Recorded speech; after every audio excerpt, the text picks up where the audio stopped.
Hi, I'm the WanderingNewbie, and it's time for more Record Keeper. Today, we have the FF6 event, Fleeting Memories. Generally, themed around Selphie and Irvine. Just some of the more important set pieces that they took part in. Whoa. I see you. Okay. Let's get started with the, what did I fucking say? Fucking fine, yes, FF8, I can't do a proper intro ever. And that's where I'll make the cut.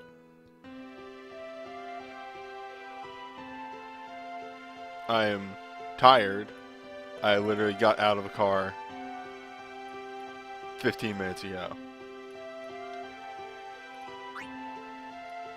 And I walked around IKEA for 3 hours. I am tired.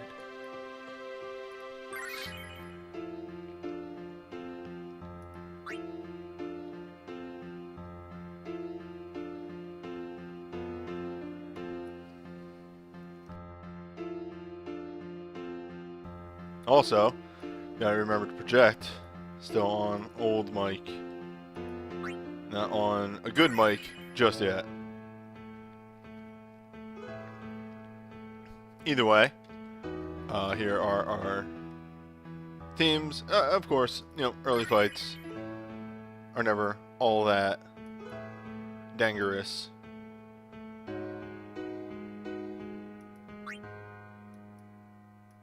It's very nice. Good.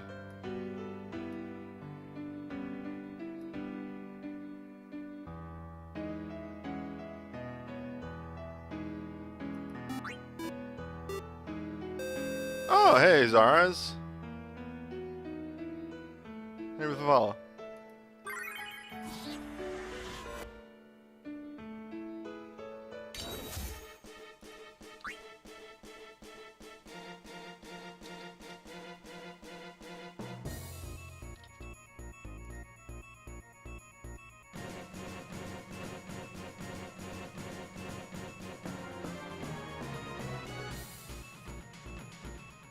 I'll say this every single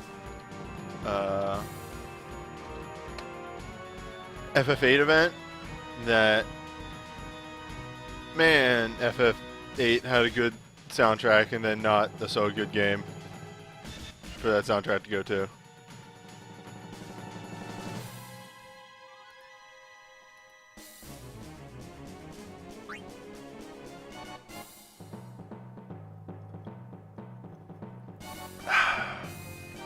Okay.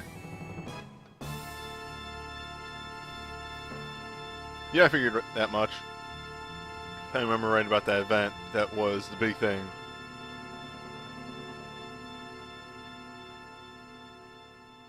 I'm gonna wait for the, there we go. Music has lit. Let's get a move on.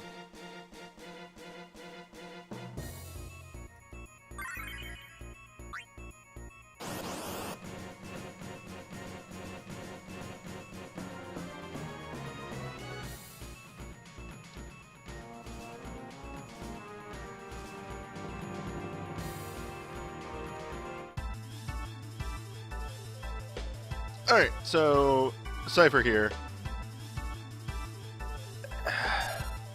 Cypher here can be a threat. Of course, if you're not terrifically leveled up. His physical attacks are pretty meaty.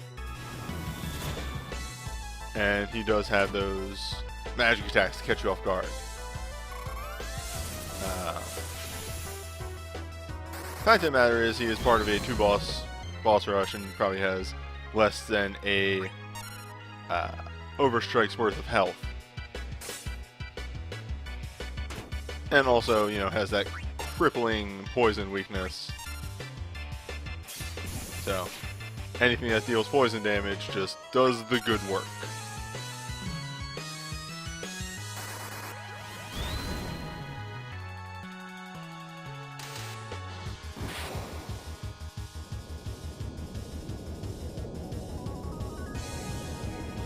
Pretty much the most dangerous things I think he does in that fight is an AoE fire attack, which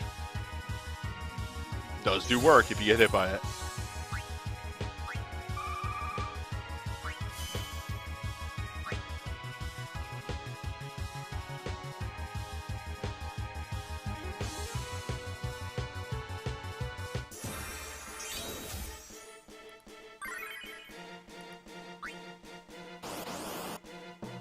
Ah, to slay a sorceress.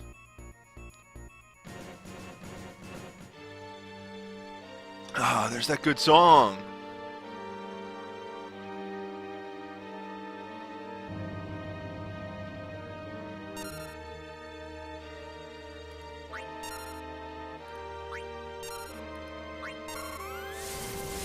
Now, Adia has a nasty habit of both buffing herself and dispelling your party. So, it is a thing to watch out for. If you're doing enough damage, though, you can just outpace that buffs and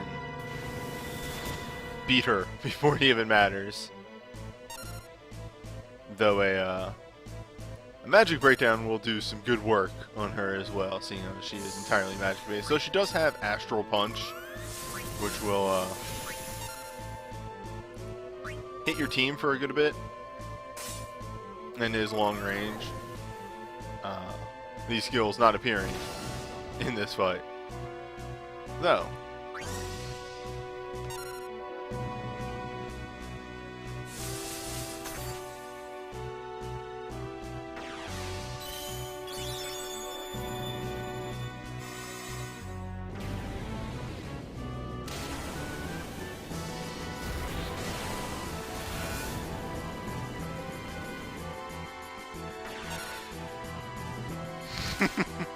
Alternatively, you can just summon an Overstrike and kill her instantly.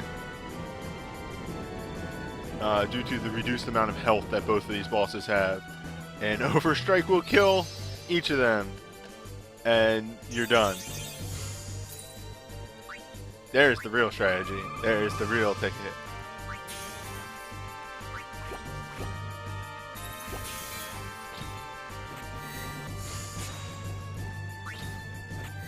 Okay. Now that I'm at a cut point, to that question for Void Fangs, I got Sora's USB, 2 of his Glints, Riku USB, his Arcane, and Cloud's BSB. Yeah, it was an insane pull.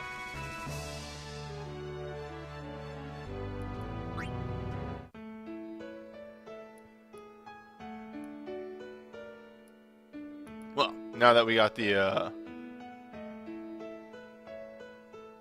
Zell BSB 2, Irvine BSB, Fujin USB. That's not a bad thing to walk away from this with.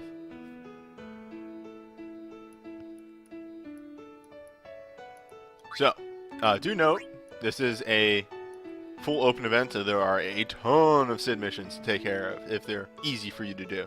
It's not too hard to do this fight with a team of all 8 heroes for an extra major orb.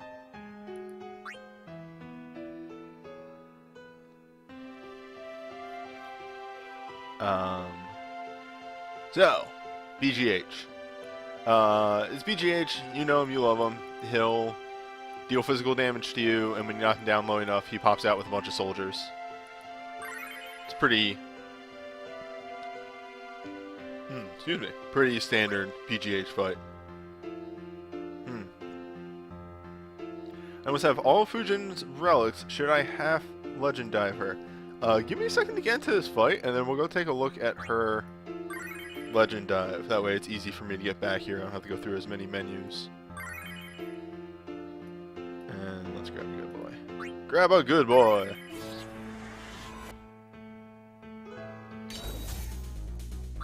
I'm just gonna go in here and grab my screenshot.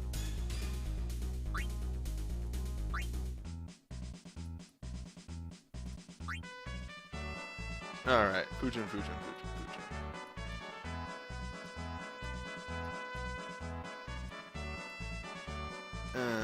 Okay, there she is. I haven't actually looked at her dive yet. Let's take a peek at that. So the wind damage up is pretty good.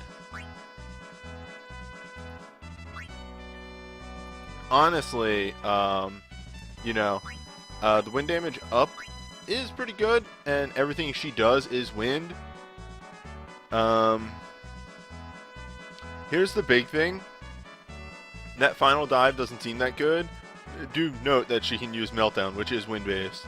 A couple months down the line, when we get that Barbariccia Final Fantasy IV event, we're going to get a 5-star Black Mage wind skill, and that's when that capstone is going to become way fucking better. So, yeah, maybe a half dive for now, and then when we get that skill, if she's still super good for you,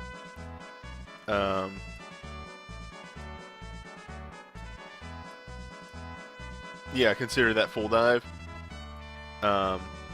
And then, yeah, as V Prisoner's saying, the USB needs 2 attacks for the Chaser. So once we hit that and you have like 2 wind skills to slap on her at 6 uses each, Blistering Speed can be really good because that can synergize with her USB fantastically. Because, God, reduce delay for 3 fucking turns is a lot! That's a whole fucking lot.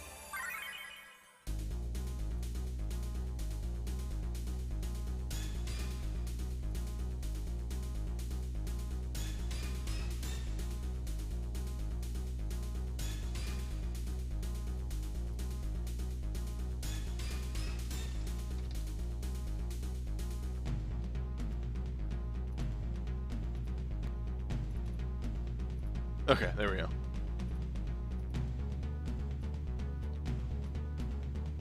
Yeah, and worst comes to worst, you can just use Ninja Magic.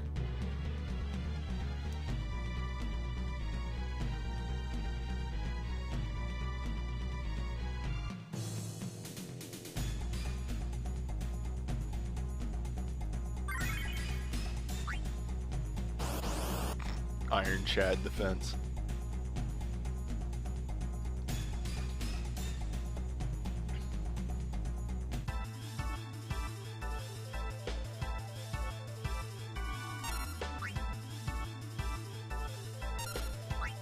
Alright, so, it's your boy.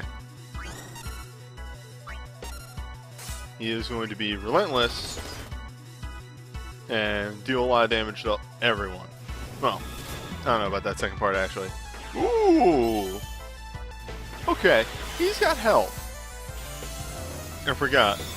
We jumped immediately to a triple plus. I didn't have that build-up that I'm usually used to. Might just jump right to Ixion.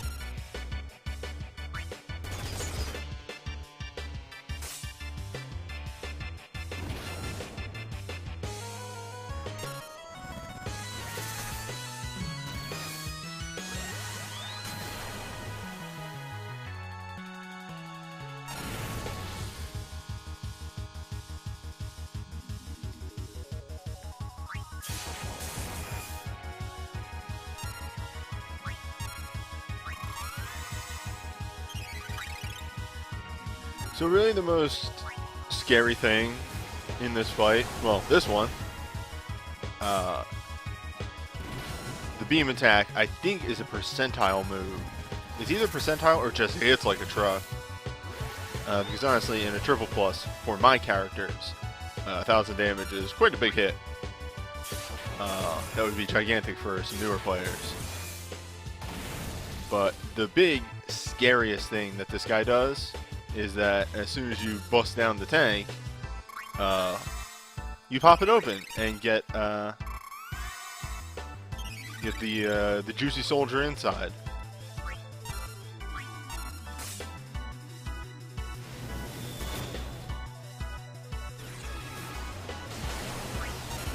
Yeah, Hoofa. Beam cannon hits real hard.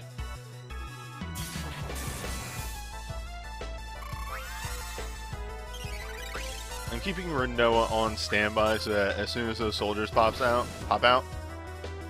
she can hit them with an Ixion. Which, there.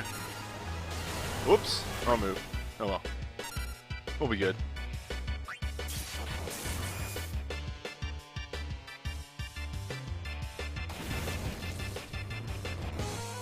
Okay. So, new scary thing is that, well, I mean, well, actually, if you're going for a Sid mission, you are running this with an entirely realm party, and welcome to 8, the realm that wants you to have a dancer but doesn't give you a dancer. Luckily, these boys have no health. Okay, we're good.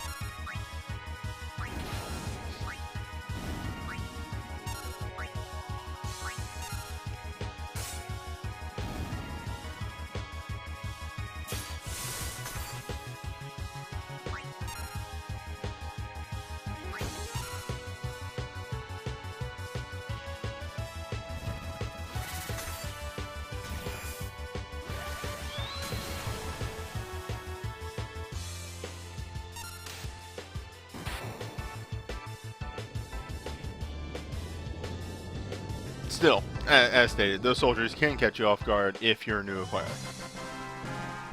So, be wary.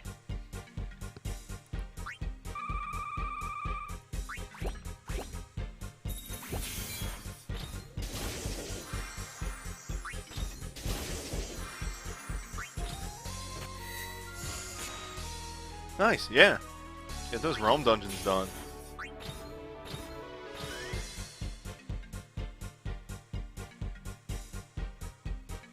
The more you do those dungeons, the more stamina you get, the more you can sleep at the end of the day. Become like me and be able to sleep 10 hours. It's fantastic. Please do not adjust your sleep schedule around stamina.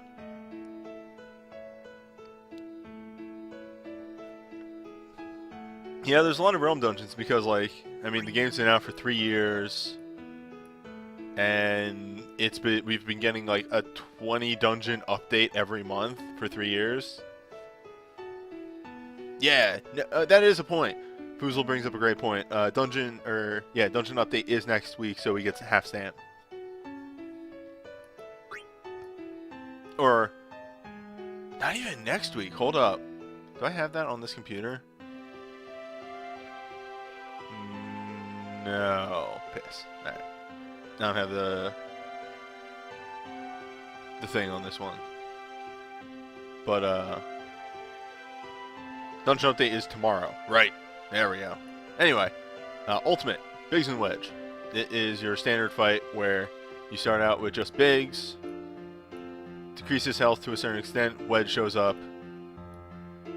Biggs likes to throw out status effects and buffs. And Wedge hits hard. Do note that once you kill one of them, the other becomes way more aggressive. The big thing to bring to this is some slow resistance.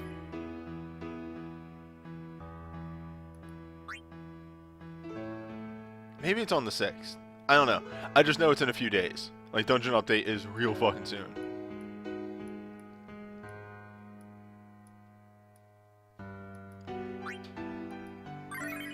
Oh, also should point out, once again, they did it to us. Party of FF8 heroes with Squall, Selphie, and Zell. So, you don't get to bring Dancer. Honestly, with Protect Shelga and Power Magic Breakdown, you should be fine. Debuff Biggs once Wedge shows up. Slap him with 2 debuffs and bounce him back. Just keep them debuffs up, and you'll be fine.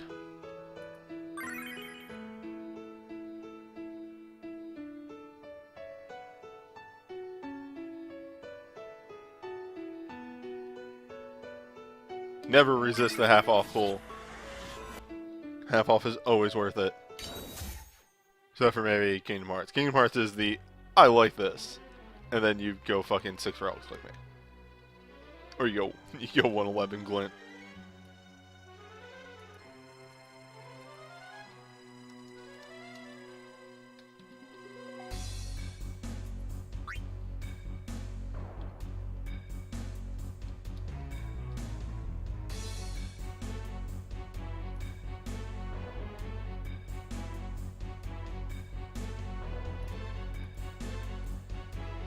Well, I'm just gonna like the. Enjoy the song.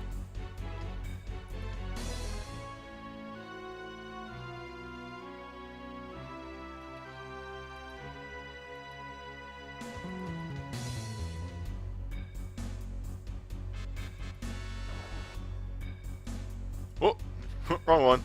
Fiesta.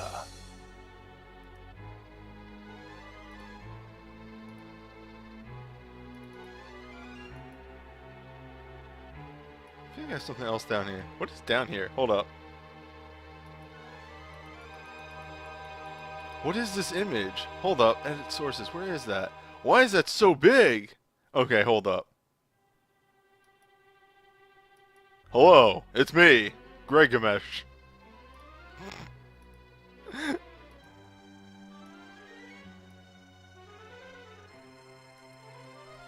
Things I make for scenes yet forget existed.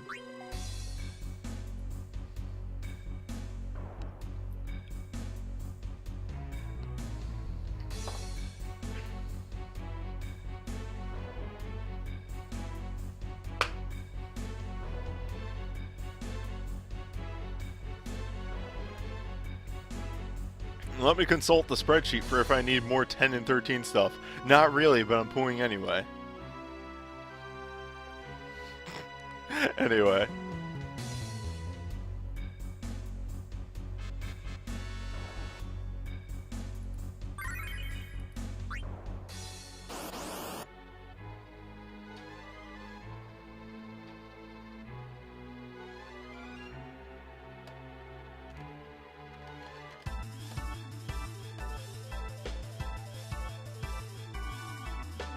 Okay, so, as stated, this fight starts off pretty simple with Big showing up first. He does like to buff himself, so you're going to want to debuff him.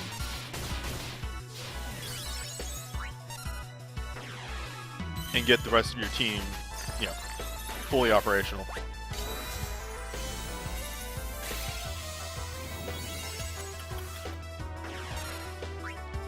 The other big thing of note in this event, or in this fight, is that you,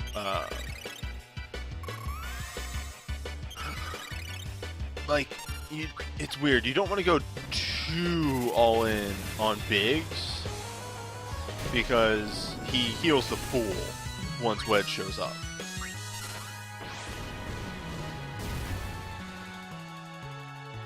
Yeah, see? Oops. And I did that snow spell. Didn't mean to hit that, actually.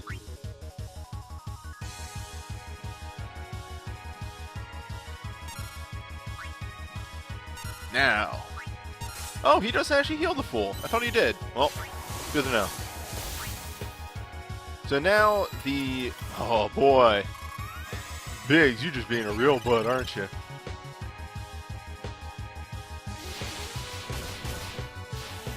So now the fight becomes this sort of careful balance of trying to keep Biggs and Wedge pretty close to each other health-wise. Because you just really don't want...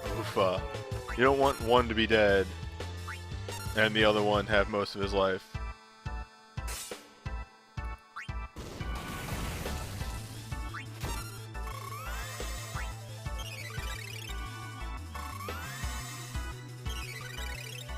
Because, yep, there you go. Short fuse is a piercing attack, and it just sort of comes out whenever. However, if you kill one and leave the other one up, then they do ultimate short fuse, which is short fuse, but way worse. Hoofa! There's the moves. There they are. Points at the screen. There's the damage. We found it.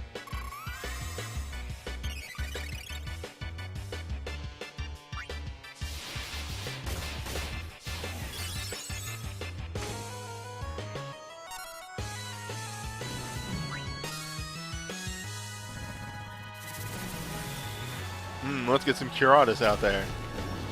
Get that bonus health.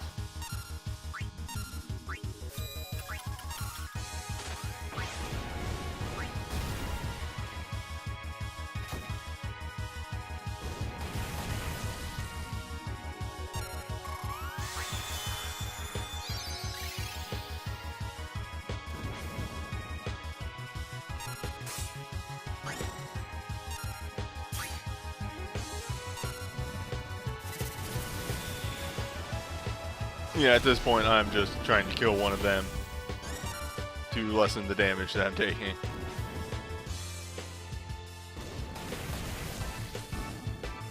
Short fuse be damned.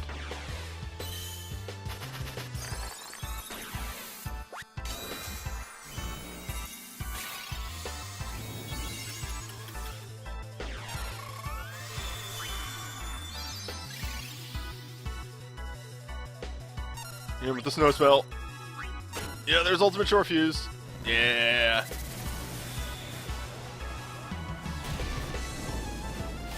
So where short fuse was single target, ultimate is an AoE. That's the danger. Oofa. Little close there.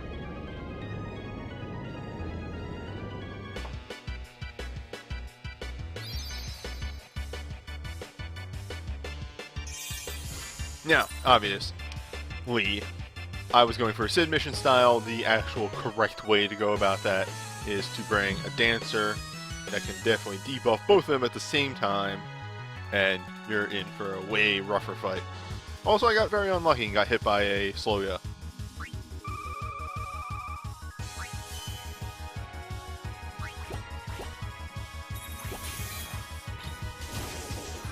Hey kid, that's alright. Started a little late, was out shopping. Also, my watch is dead, I gotta charge my watch.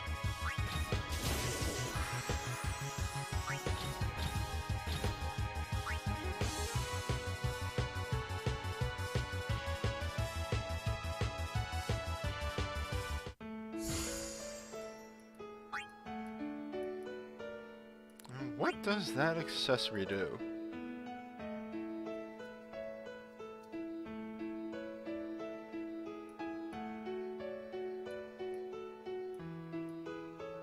Ah, but be prisoner, what if I allow glints?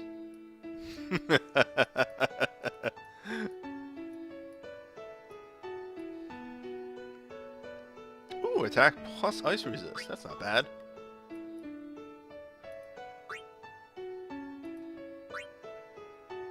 The fear.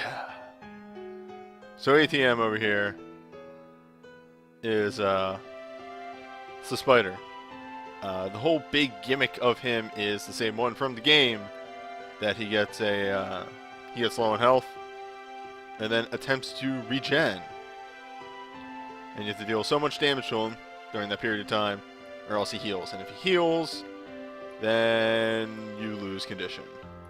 Luckily, weak to lightning, and lightning is an easily enough accessed element that this shouldn't be too rough.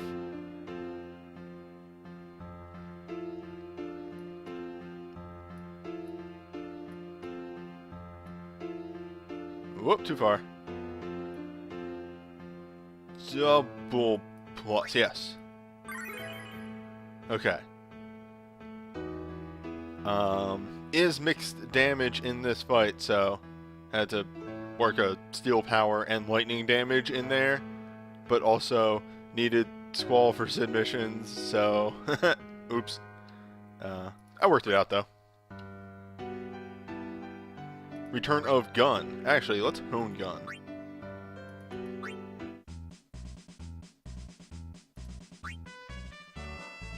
It's been a while since I've had Gun. It's not a bad idea to get that up. It makes Machinists viable. Gotta keep farming those lightning orbs to figure out what day lightning is. Don't really need wind anymore. Gotta go all in on lightning.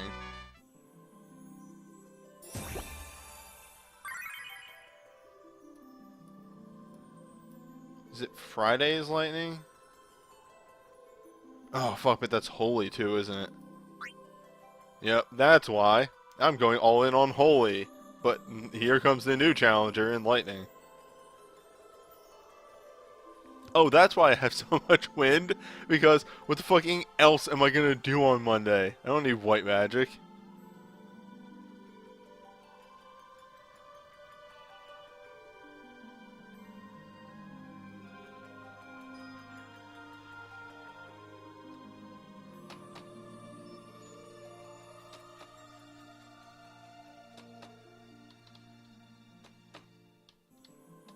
Yeah, my general pattern is wind, earth, dark.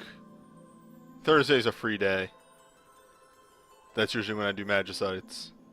And then holy, summon. Everybody's like, gotta get them crystals, and I'm like, I still need major orbs. 1,000 major orbs I need. Anywho. We'll see how this... I'm not sure if I grabbed the screenshot. And we need another...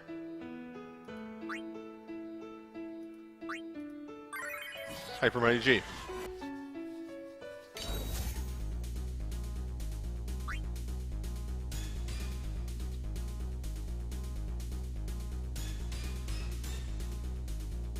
Yeah, maybe I should spend Monday farming up some crystals instead.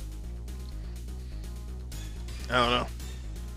I'm not rushing to 6-star abilities just yet, and whenever I want to hone a 6-star, I have the crystals to do it, so I'm in no rush.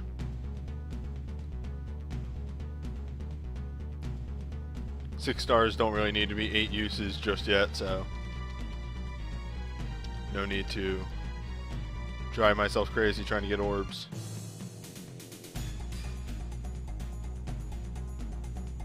Yep.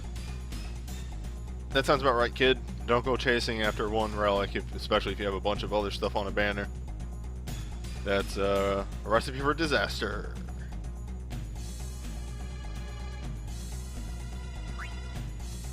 Okay. Let's see how this goes.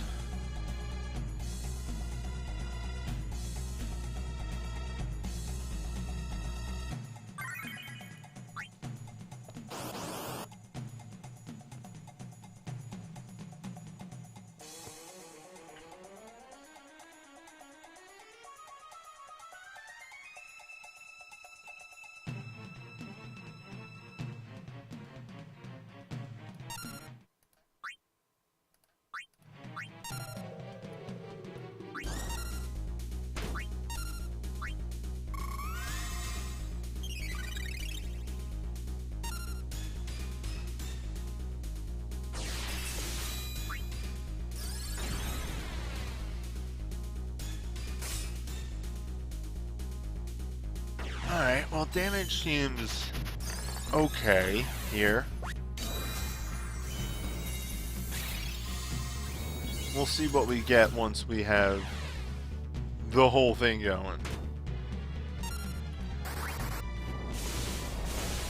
Those numbers could be bigger.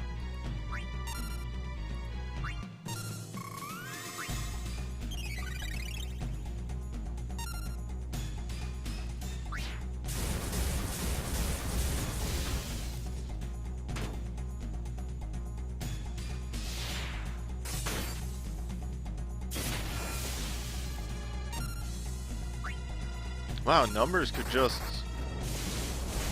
really be bigger.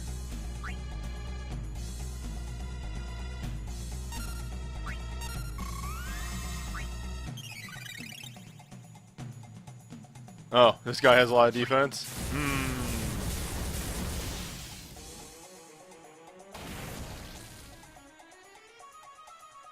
Well, if we don't make the checkpoint, I'll just throw some 5-star weapons on. And make a mental note. He's strong. EVP.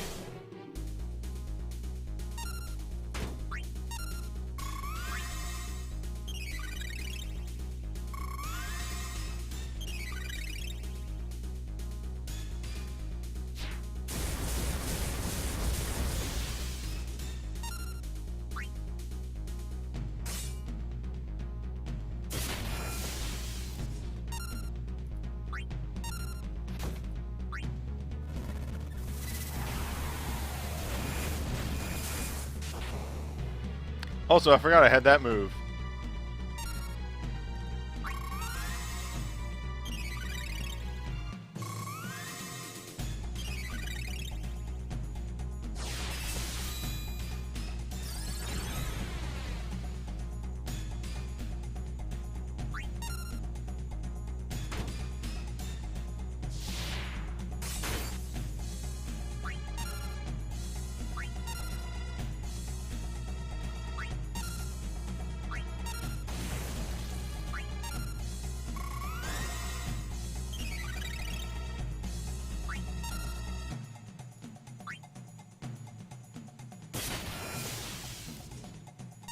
So he does have another threshold point, and there we go.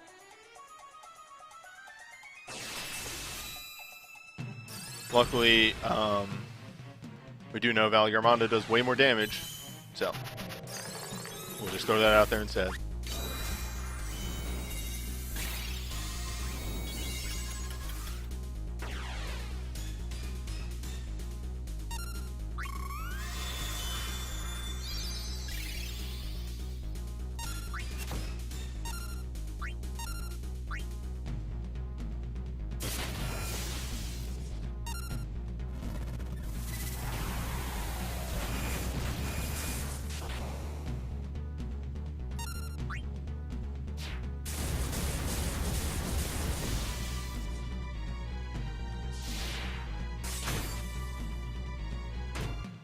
Rude.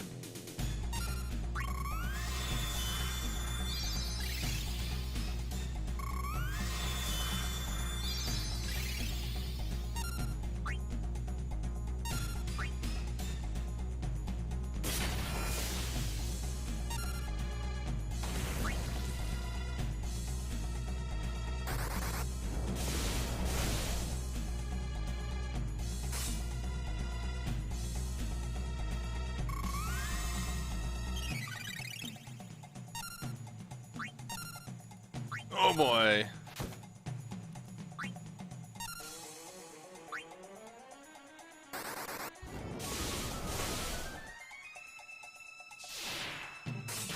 Barely gonna edge out.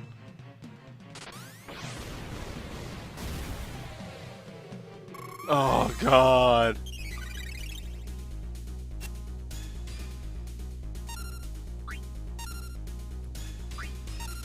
You got him, Ramzo.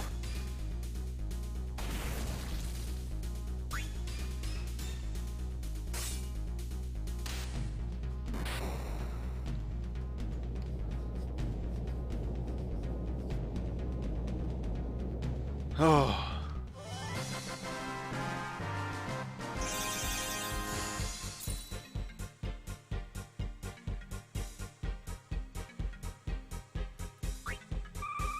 Yeah, it's a little rough.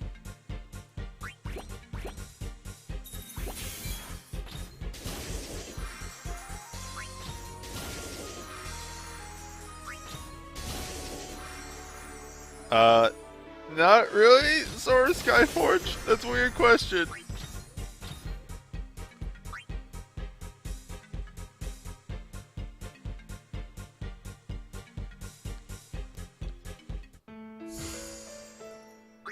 Okay. Apocalypse. In a very cheerful voice. Apocalypse! So yeah, Cerberus only uses magic. Uses wind, earth, and lightning. No way to really block his elemental damage. Does like to try and inflict silence, blind, and berserk. So you're better off slotting accessories to resist those status effects, specifically the silence and the blind. There's set moves. Can dispel your party, but this is at set turn intervals. So if you're DPSing fast enough, you won't see that. Can use triple to cast more magic at once, but it's a chance cast. It's not for a sure thing. At least that's my understanding. And you can't remove this triple with the spell, so it's your life. Surprisingly anti-Dragoon, which is something I found out, in that he has a lightning and wind resist.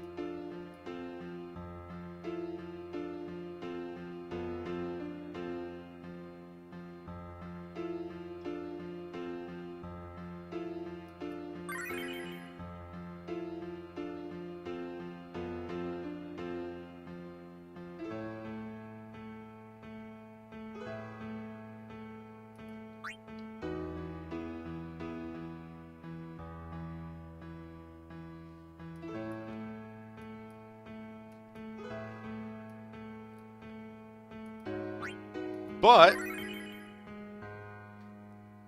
entirely magic.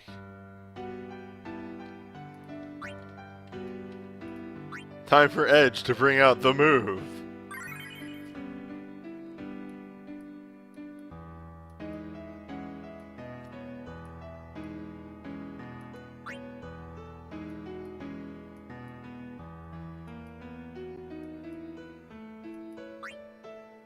Let me just get a Sentinel Grimoire. Let me get a Sentinel Grimoire. There we go.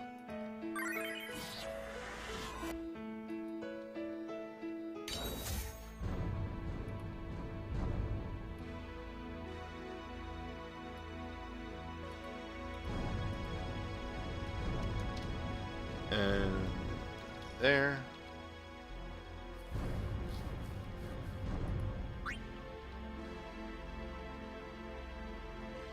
Gotta love whenever you look at the Kingdom Hearts Cerberus and you're like, that Cerberus looks real fucked up.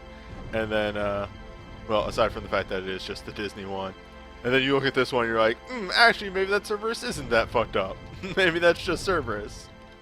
Maybe Cerberus always looks goofy. Look at that Cerberus.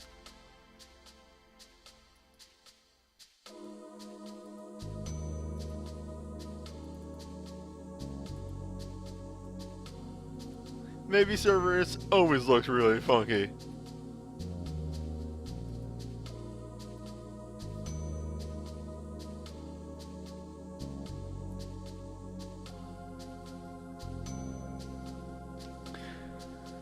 Yeah, as an aside, that's the joke. Ty played Record Keeper for about like a week and got Sentinel Grimoire.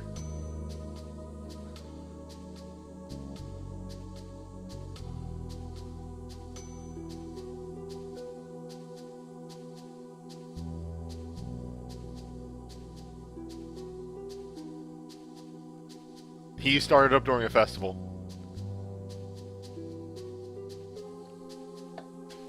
And he got super lucky. Anywho.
What?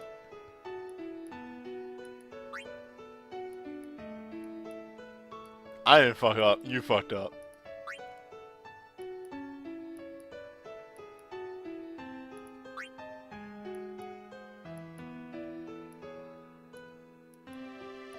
Stone Skin 2 does work, but the animation's longer. Fine. I'll just take the next wall I see. Aha! The move!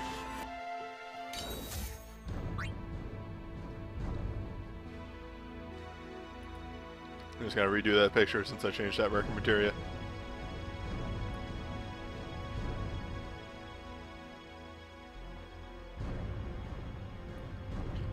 Crop, file, save, minimize, properties. Okay, perfect.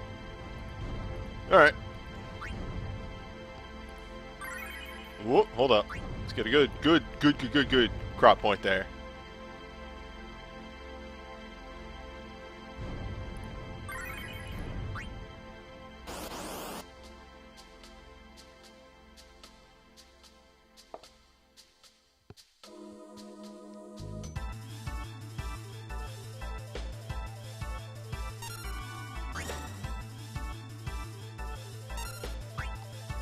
See if Edge gets started in one cast. Hell yeah, he does. Edge, fully operational.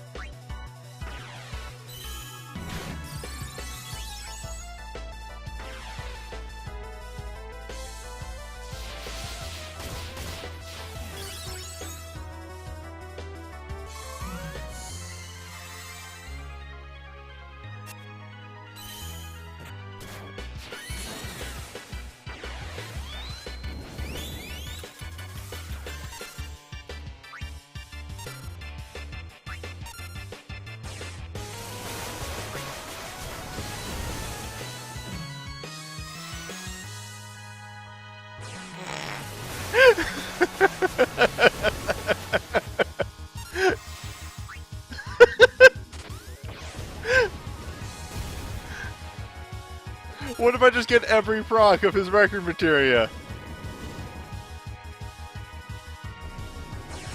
Both of his record materias proc every time.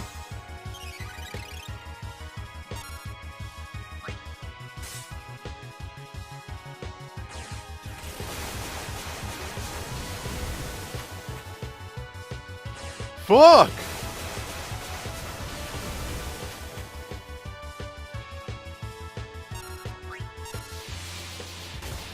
Edge, leave some dog for the rest of us.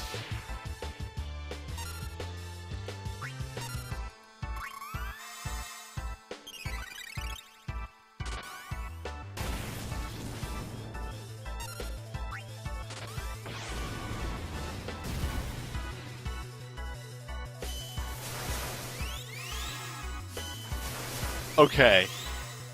Alright. Uh-oh.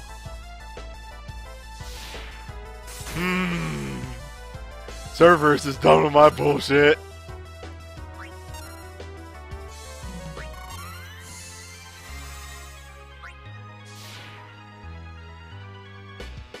Cerberus distinctly just said fuck off.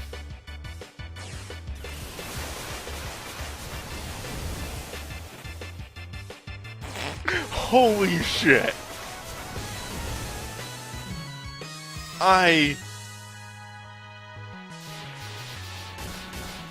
Somebody do the math on that. I need some number wang.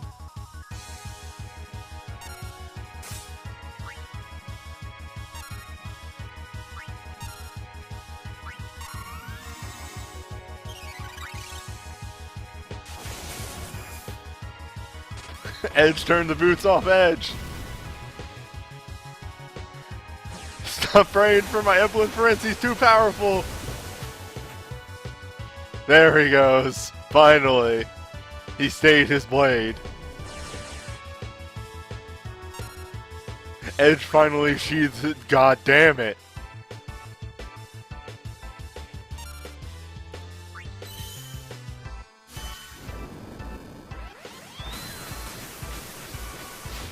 Combat King. Alright. Oh, fuck.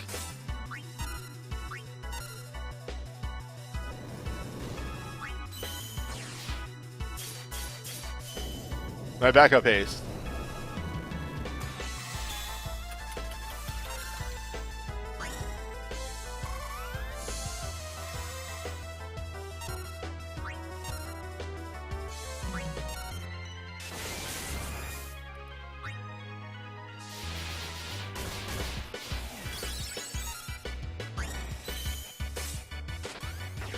Maybe the boss just never triples, but fucking dispelled me twice. Oh, if I wasn't getting those doubles on Edge, this would have been a way closer fight. In fact, this could still go really poorly if something bad happens before Unit gets that heal off.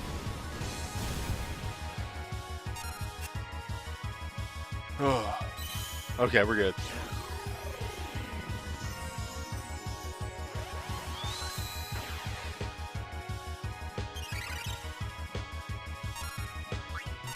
And now I win.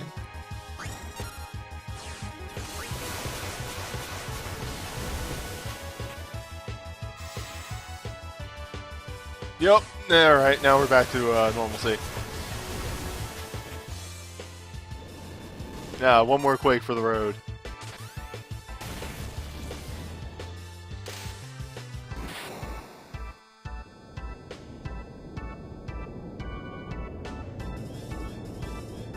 There was, what, 6 double casts? It was a bit much Edge. 25% chance on those. Yes. I feel as though that doesn't portray the difficulty of that fight in any way. I put Edge in there as a joke. I did the fight wrong as a joke. And, oops.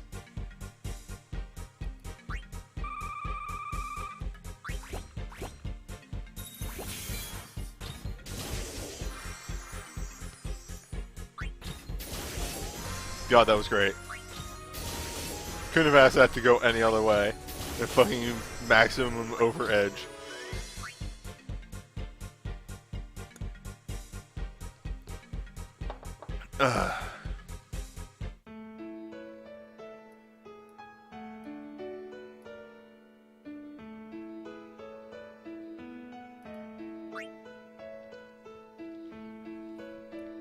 Okay. Now, there is a Sid mission for this, which is going to be way harder for me. I'm going to throw that out there. You need 3 or more FF8 characters in your party. Yeah. So...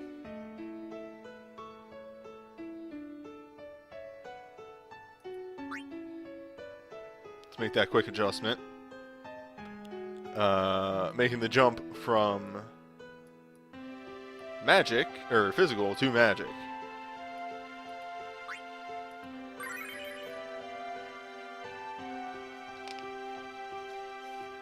I'm going with way more resistances and what have you, because I don't think I can kill the boss quite as fast. I'm gonna try, but if a dispel hits me, it's going to hurt a lot more, because my haste is going to be coming from a roaming warrior instead.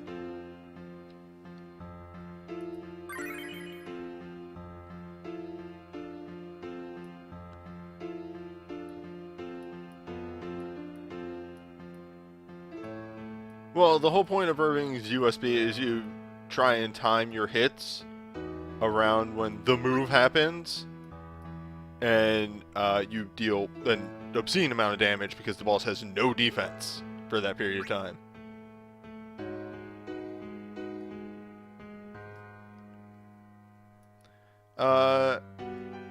Indigo Blooper, A, maybe check your settings. B, try clearing the cache. There might be something wrong with your sound cache. On the emulator here, I frequently sometimes have problems with the sound cache. Ah, here we go, Forbidden Wisdom.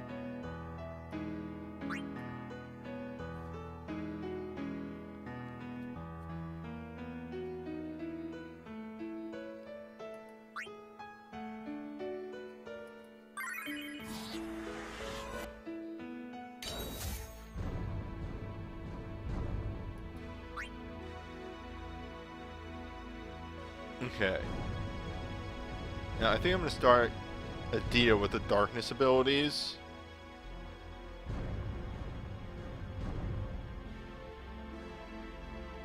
Which one of them has the higher or the lower magic? Yeah, Renoa has the lower magic, so she's going to summon the roaming warrior. She needs it. Okay.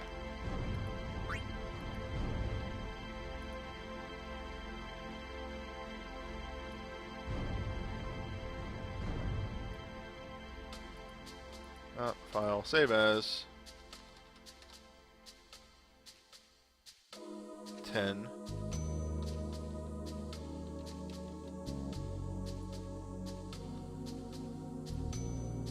Drop this down. That there. Crop. 9. The behind the scenes work. For this garbage on the side of the screens. The heads up information said you don't have to reset a video. Those videos that show stats only at the beginning, nowhere else.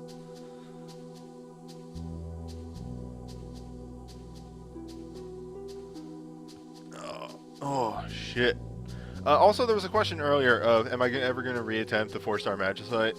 I'm getting there. It's really, I don't want to do a full... I might do training sessions every now and then, but I don't want to do a full 4-star Magicite stream until I know I can beat each 4-star Magicite, just so I can get them all in one little video. Just, again, mentioning that because it was asked in the chat. Okay.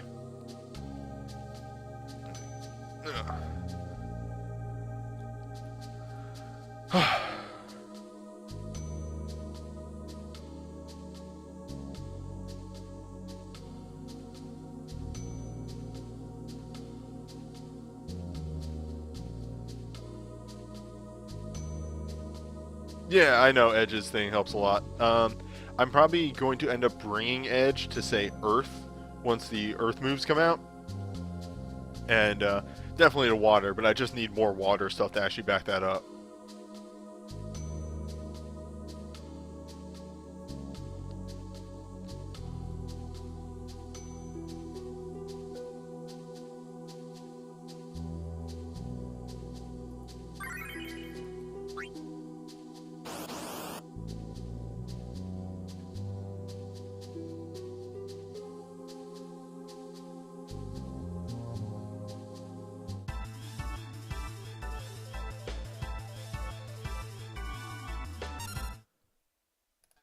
You just defend this turn.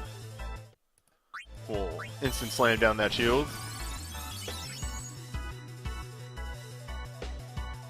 We'll get a brew going. Yeah, okay, that's to be expected. Those two characters don't cast magic.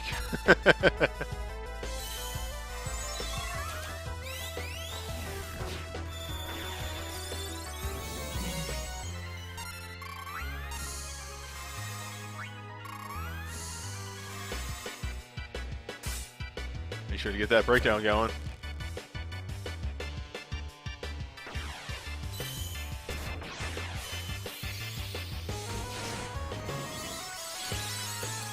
And now we are all very fast.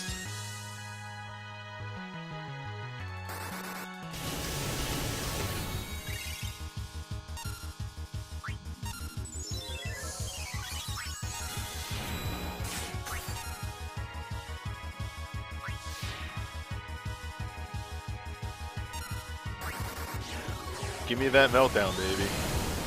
Oh, numbers.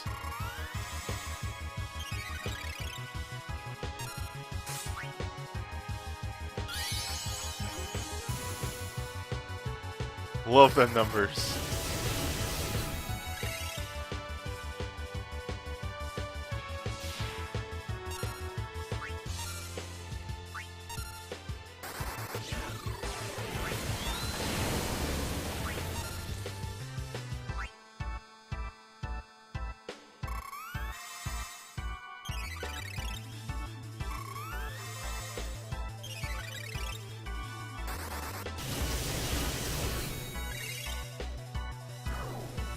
And, of course, extremely rude.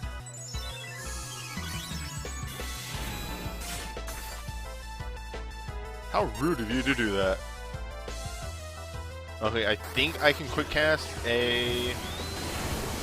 I think I can quick cast a Shelga. As soon as Selfie gets a turn. Luckily, we reduced his magic enough that he doesn't really deal that much damage.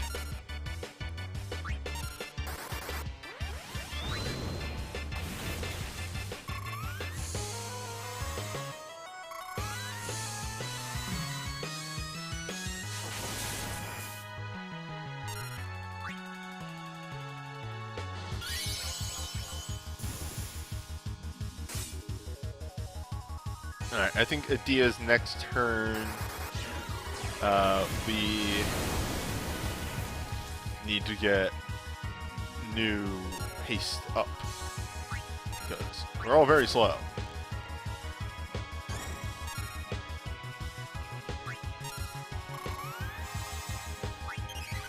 Breaks do stack if they are decreasing different stats. So for reference, Enfeebling Dance decreases attack and mag, so due to it doing two stats, and those specific two stats, it is a different thing than a straight mag down or a straight attack down, and that is how you stack debuffs.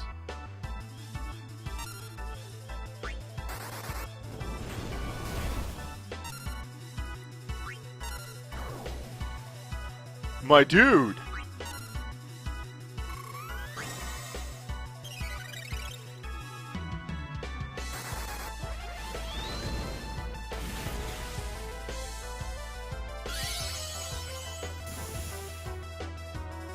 Yes, and full break stacks for the same reasons. Full break stacks with everything, due to the fact that it is every stat.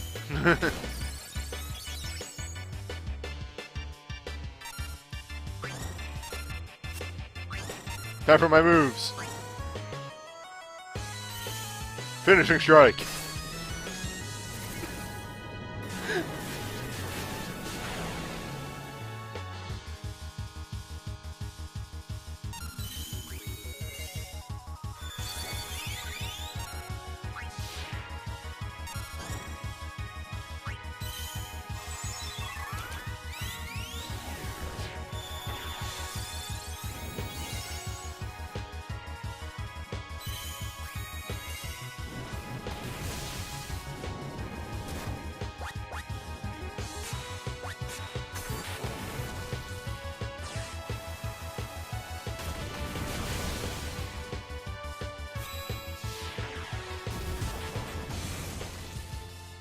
Deploy the boys.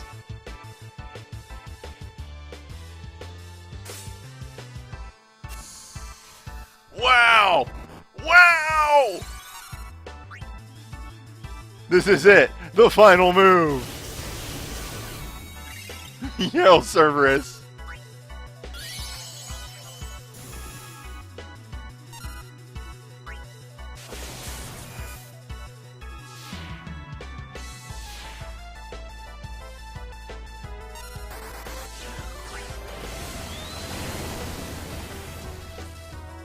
I will not go calmly into that good night.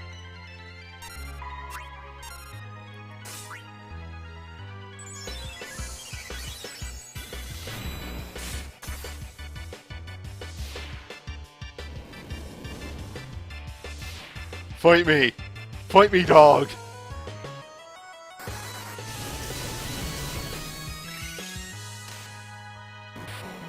I will never log off. Yeah, she's blinded from Cerberus is blind.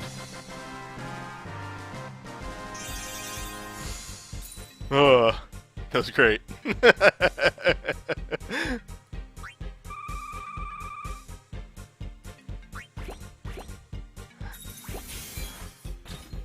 God, just the fucking berserk into triple.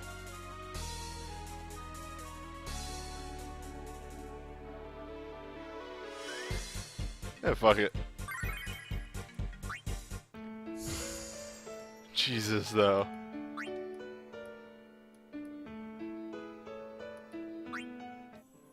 Alright. Let's fucking style on a dog.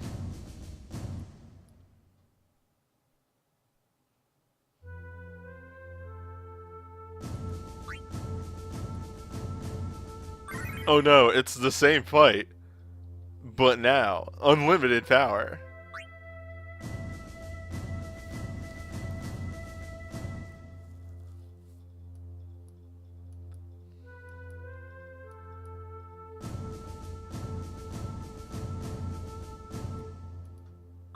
Unlimited power.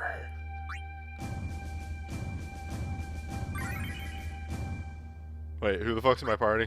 Do I need Shell? Or Sentinels? I need Sentinels. Okay.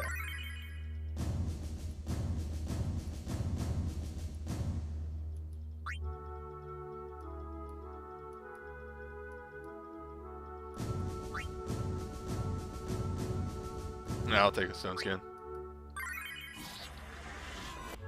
I keep any person that has a wall because nobody keeps wall as their roaming warrior anymore. Everybody drops it for the cool shit. Which is fair. One idiot walks in from Disney to fuck up a dog.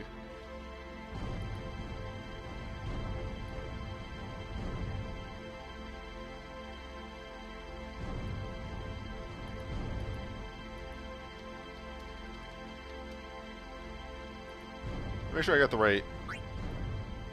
Yeah, okay. I got the right shit on him.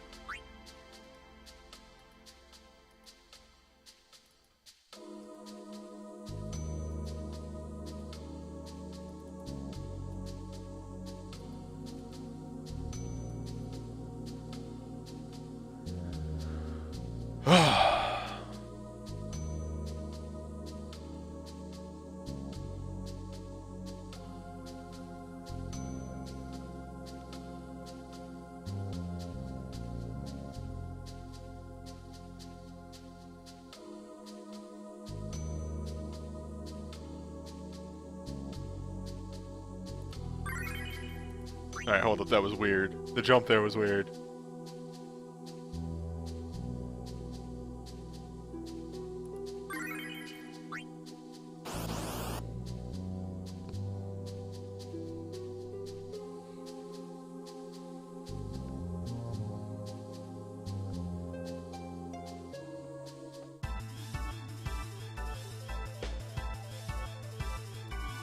Oh, right, he starts hasted. I forgot. I was like, oh, something's wrong. No. He just needs to power up.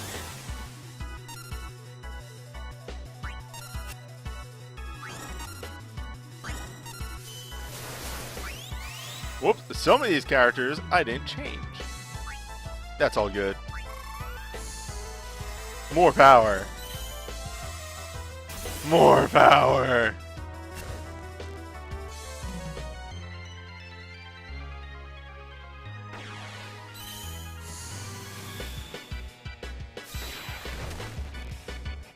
Yeah, this is just canon.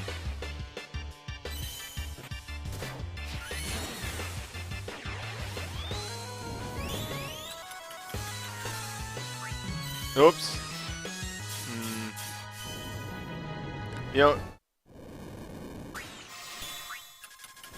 I fucked up.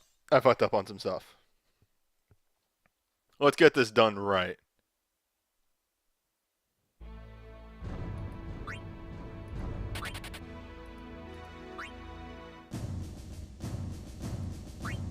Like, if I'm going to style, we're going to style correctly.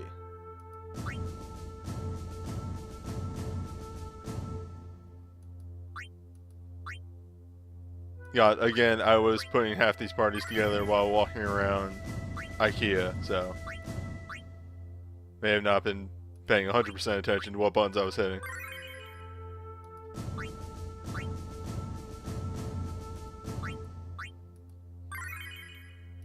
Okay, now we're good. Good news, I don't have to change any pictures though. Now you give me the Sentinel Grimoires? No.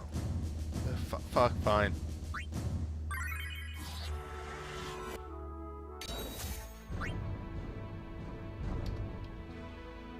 Let's get this. Select the image.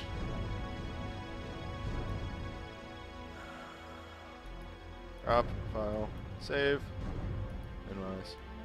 Properties, okay.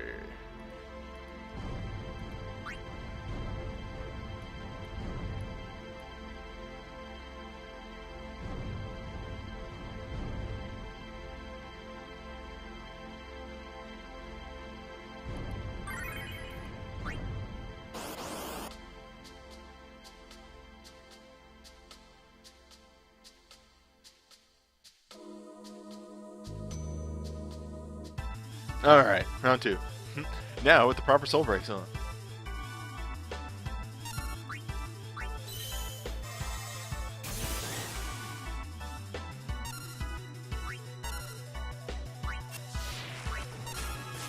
Oh no, they're all silenced. Fuck.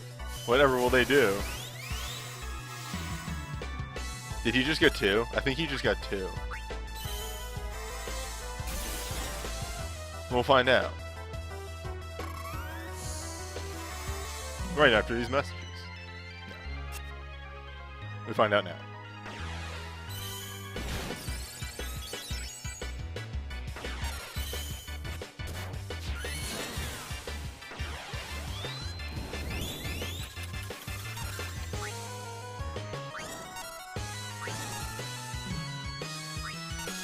I have performed the move. Oh ho ho ho ho. Hello.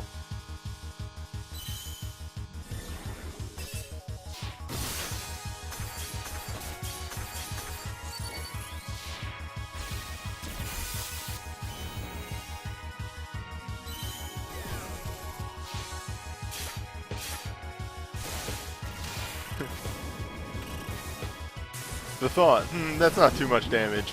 That's not where I'm trying to get damage from.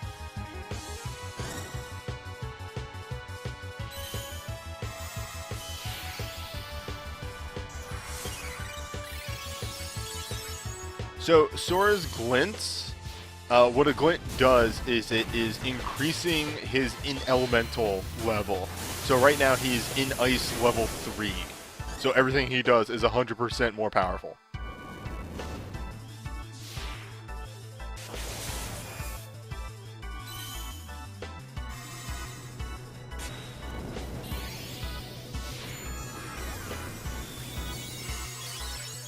Time to Shadow Realm, fool.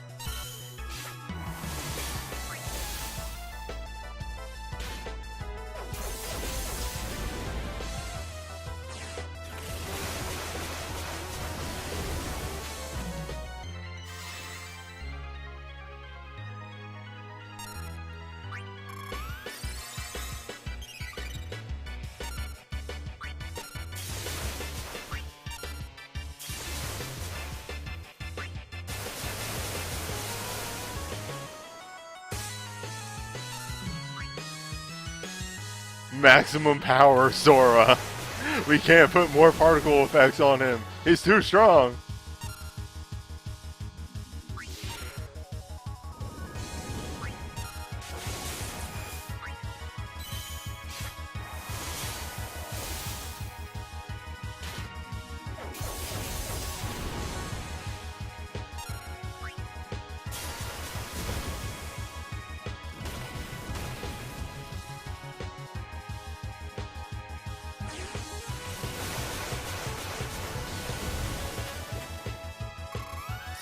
So replacing the attack and defense commands come from BSBs.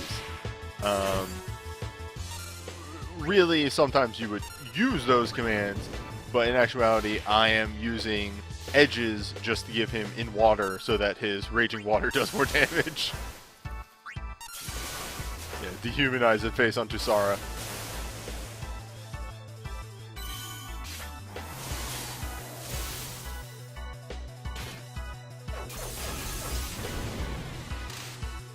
God. The move on Sora. Sora. Sora? Sora. Sora.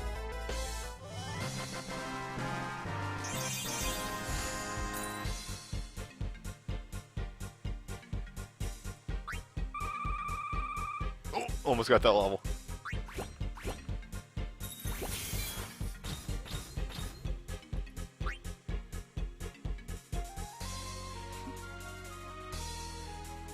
Spellblade boys and a ninja walk up to a dog and send him to the Shadow Realm.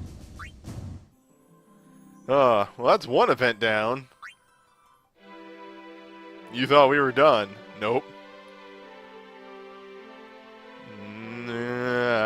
Okay. Ooh, free chain Blizzaga.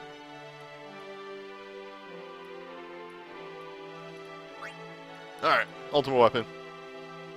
Attack defense down. Don't get KO'd.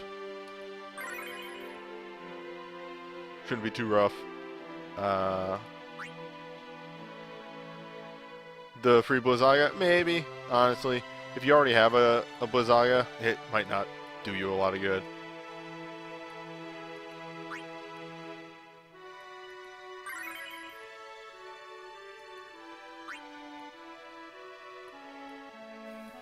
It's really up to you.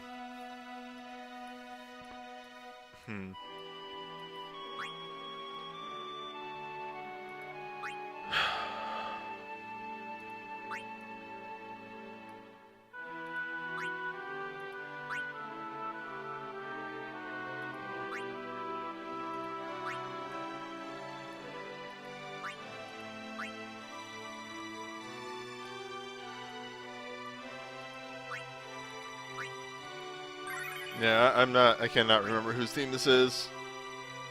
It's beyond my knowledge. I keep checking this like every time. Like, what does he resist? Just so I can keep that in mind, and nothing. Good. Okay, good.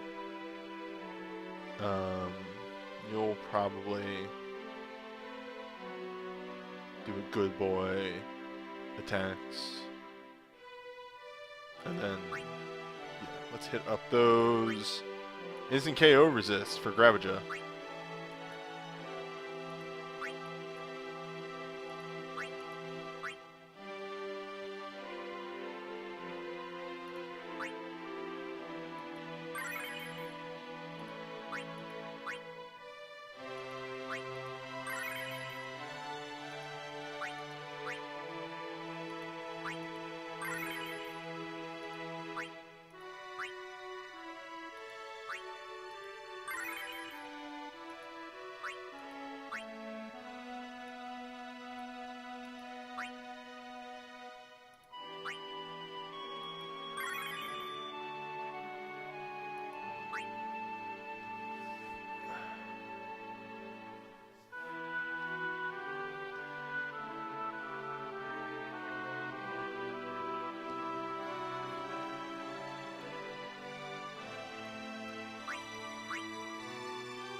Oh, I'm not gonna put the images on the side.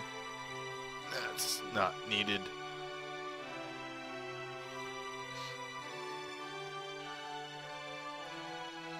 Let's just hustle on in. Yeah, Grumbleshins is extremely strong. Oh, right, I forgot. Yeah, Squall's necklace. Yeah, fuck, God.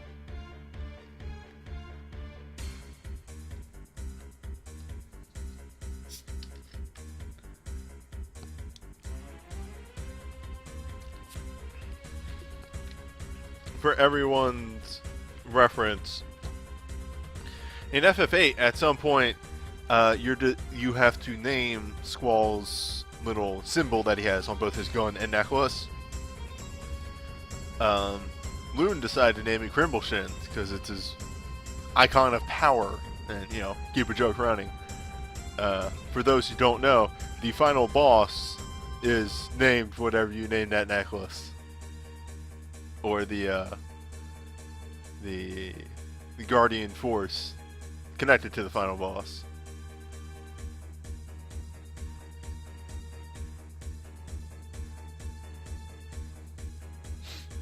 Anywho. Whoop. Alright, potions.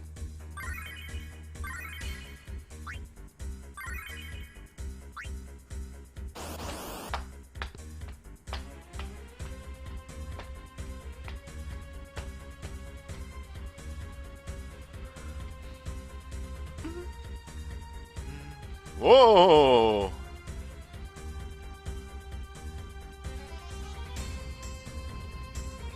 Cool move, Record Keeper.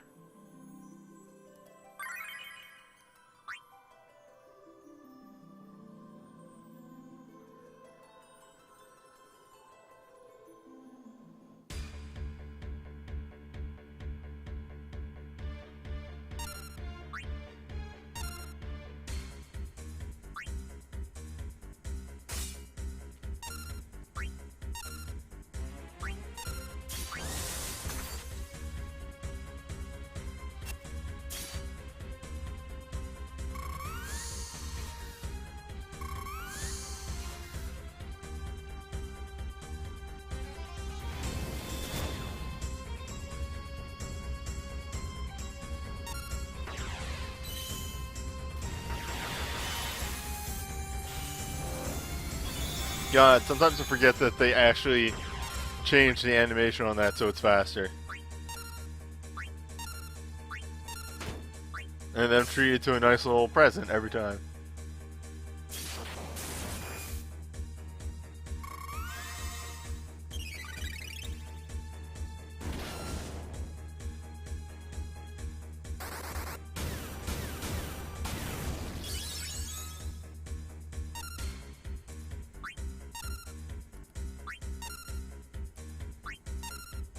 God, Bird Hell. I finally got through Bird Hell.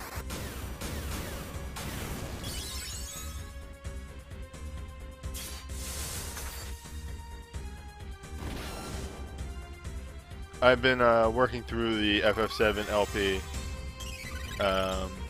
little by little by Loon as I do the write-ups for the Reddit stuff. Getting to the end, finally, after like a year.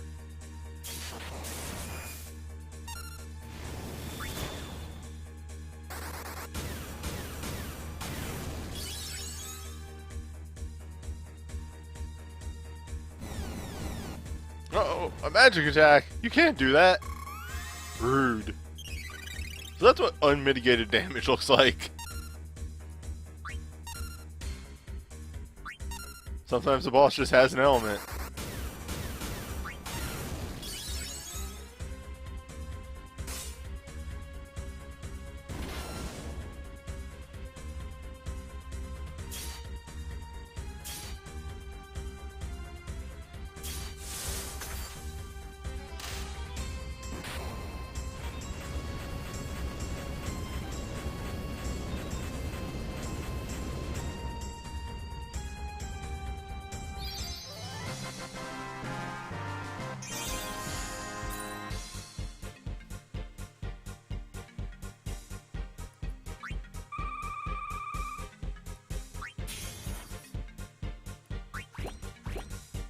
Yes. And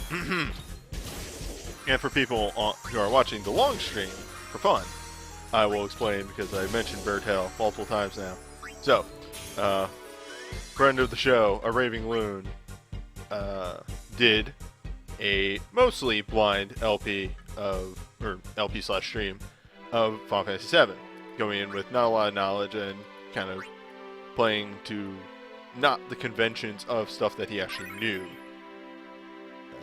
Generally using like different tactics and things like that than what people would say to use. So, one big thing that he ended up doing was he did the entirety of Chocobo breeding, looking up, thank you for the follow, looking up nothing. Absolutely nothing, just using only what the in-game knowledge gave you to hilarious results.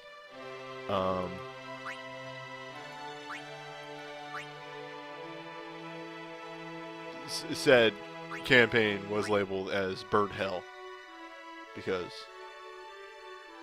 it was as such.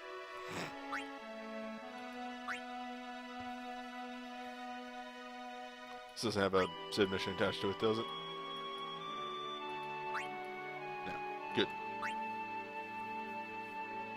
Also, the other note I should put on that, Bird Hell was a total of, I don't know, 20 hours of game footage. There was a little bit of like side questing mixed in there, but yeah.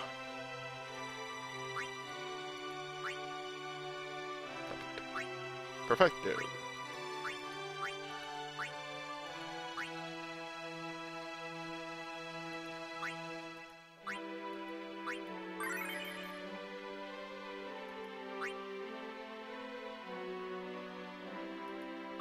For Riku and Sora, should I stack Grunts before attacking? Up to you. It does raise the damage, but sometimes you end up using up more bars. I always see Grunts as a nice way to refresh your move as you progress, but definitely not required.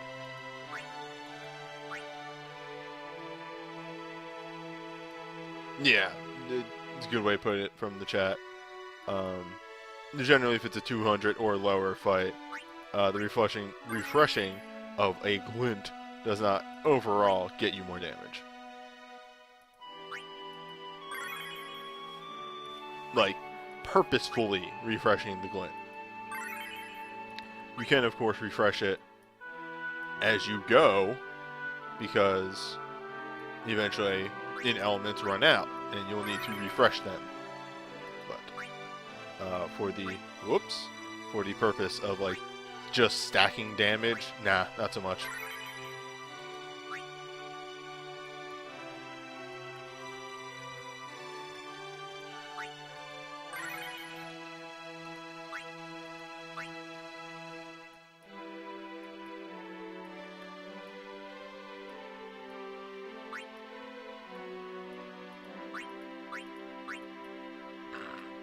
Oh, excuse me, that one snuck up. Sorry about that. I usually mute those out.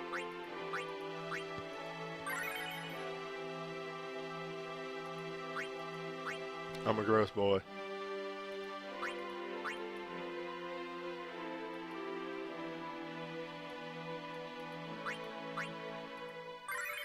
By the way, what you're seeing here is, as always I mention this whenever we hit one of these events, the process through which I set up videos. There we go. You know, I actually use Optimize a lot because it kind of does just throw the generally best gear on there pretty fast. He does both things right there. Okay, we're gonna use a Riku roaming warrior probably. Alright, last one. Yes, yes. Remove all. Slap on Flower of the Sea for that boosted support damage. Remove all. And slap on Thief Up.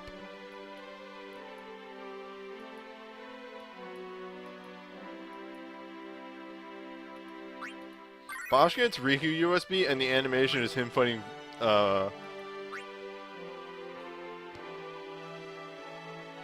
Grunts. Fuck. It was like, Vossler. No, you want to say Vossler. No, Vossler's not the right... No, my brain. No, I'm the brain. You want to say Vossler. No, shut up. It's not the right guy.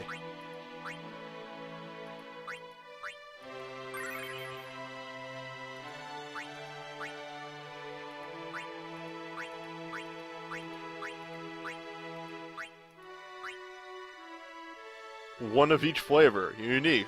Super. Burst. Overstrike. Ultra. What do you want? He's got it. My fully operational Vaughn. Never pulled on a 12 banner.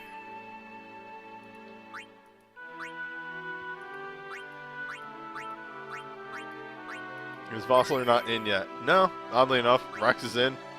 They put in Rex, not Vossler. I don't know if they'll ever put it in Vossler, to be honest.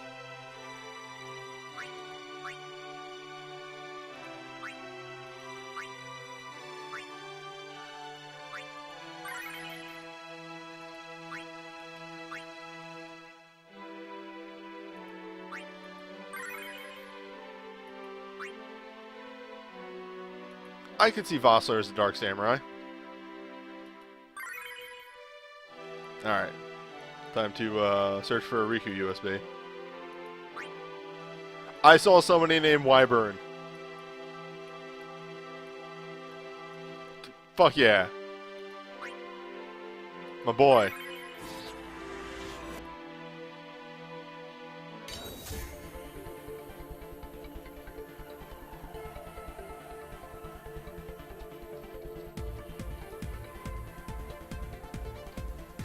We'll just make this one 14 and 13 and then overwrite them later.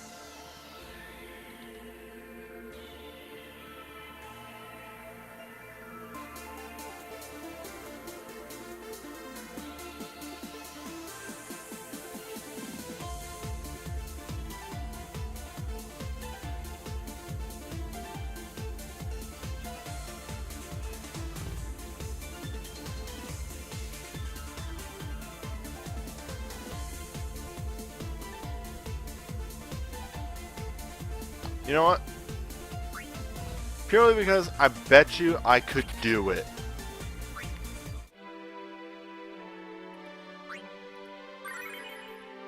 Like, I bet you I'll pull it off. So... I don't need all that mag. Gotta make sure I don't put one on her that has Dark Boost. There we go.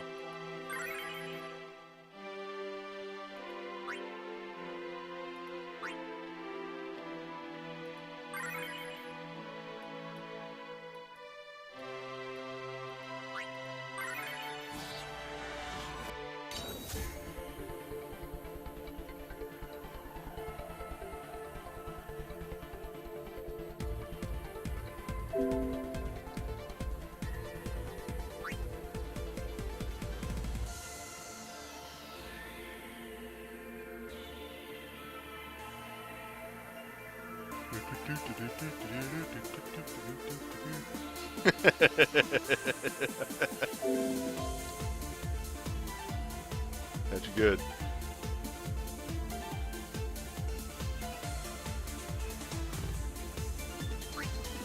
Okay.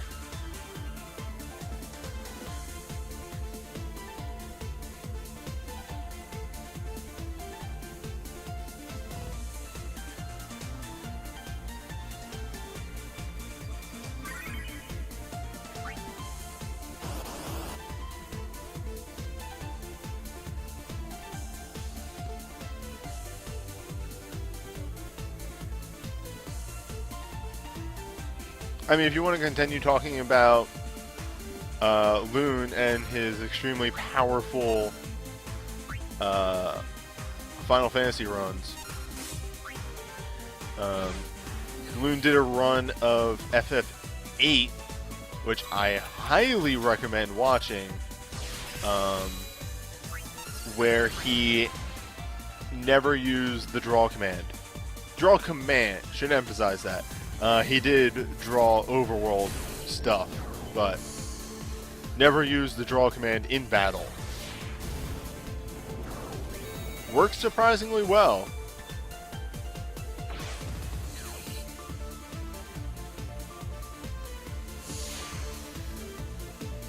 Oh, he also drew Guardian Forces. Right, right.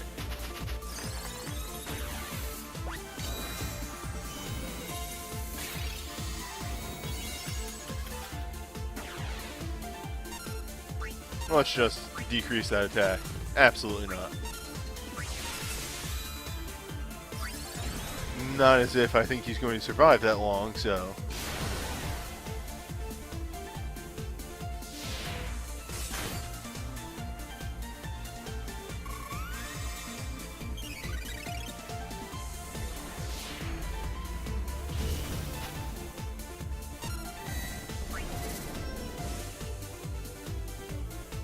And there was after health. There's another one.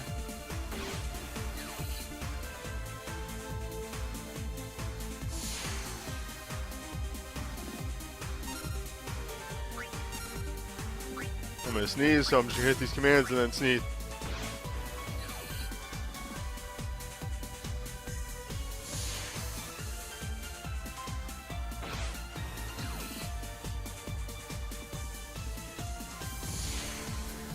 Oh, okay, I'm good.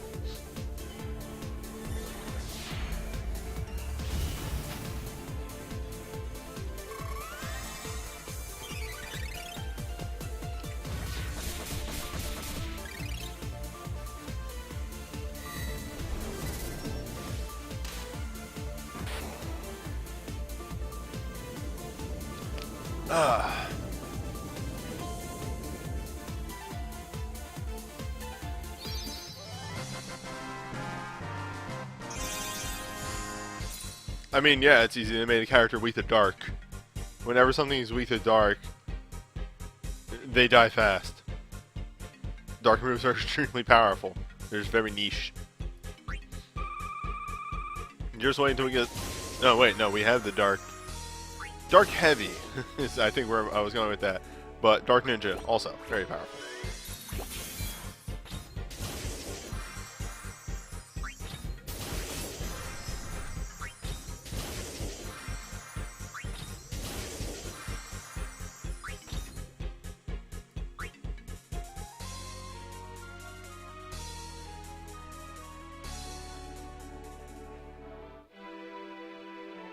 Alright. Yeah, one day I'll use the Cloud BSB. Okay, so let's talk about this fight. It's the trio. Lower Fujin's magic, or Raijin's attack, hit Cypher with a poison attack.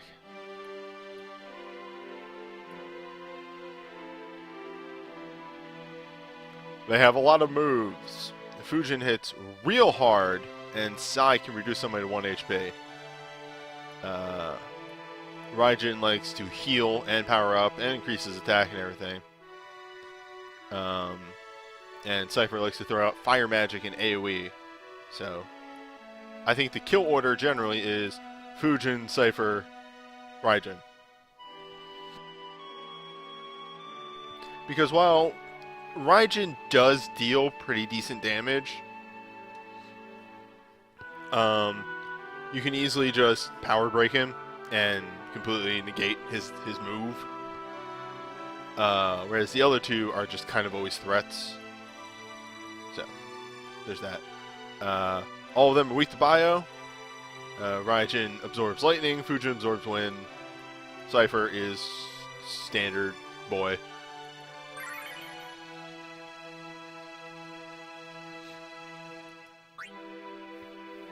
Whoop! Small hiccup there. Couple drop frames. That was weird. It came out of nowhere. Oh, and I didn't have my thing open, so I can't even check. See what happened. this one. This is where I hide the Sid mission team. So, again, rewards.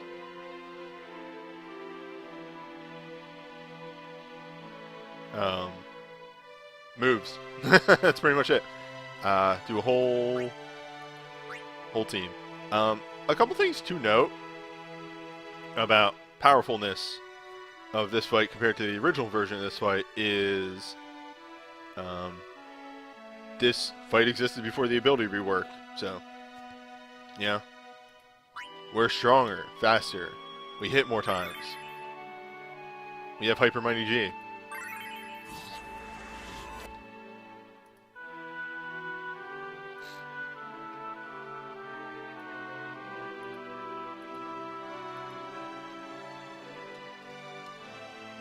It's taking a long time for this to load in. Oh, no, it's just the same music. I was expecting a music change, and then there was no music change. And I'm like, oh, no, did it crash again? No, it's just the same fucking music.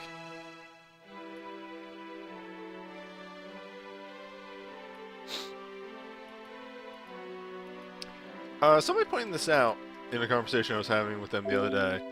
And I'm not 100% sure, but I don't, based off of the question, I don't think there's ever a fight in 8 where you fight all 3 of the nerds together at once.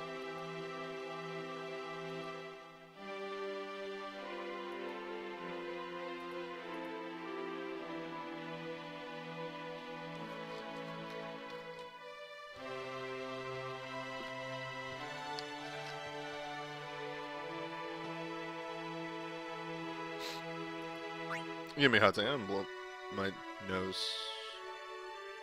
No, I'm not. My tissues are gone. Well, okay. I'll be fine.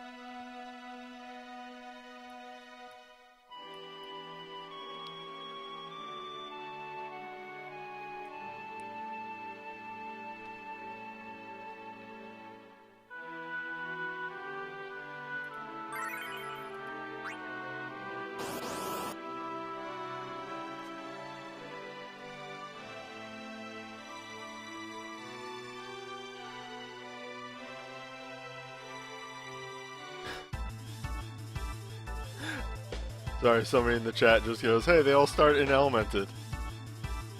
Oh.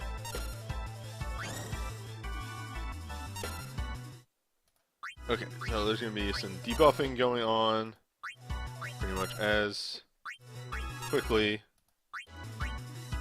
Oh, fuck.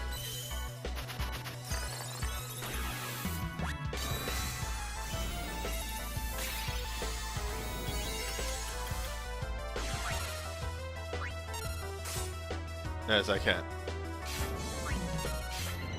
You're never going to mitigate that Bloodfest. It is his first goddamn move.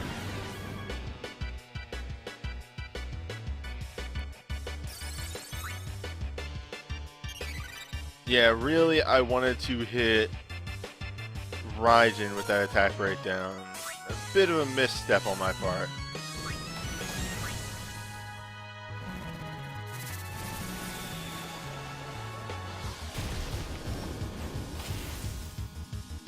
Now, it should also be noted that they do get stronger as you decrease their health, so not particularly the smartest move I'm doing here, but let's focus some people down.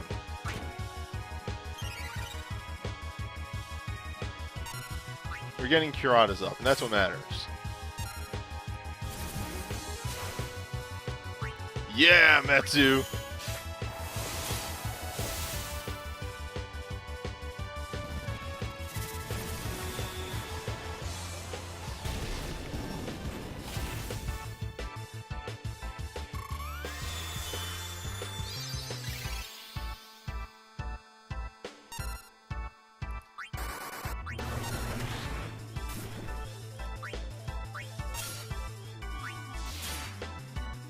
Yeah! Alright, he's dead to me anyway.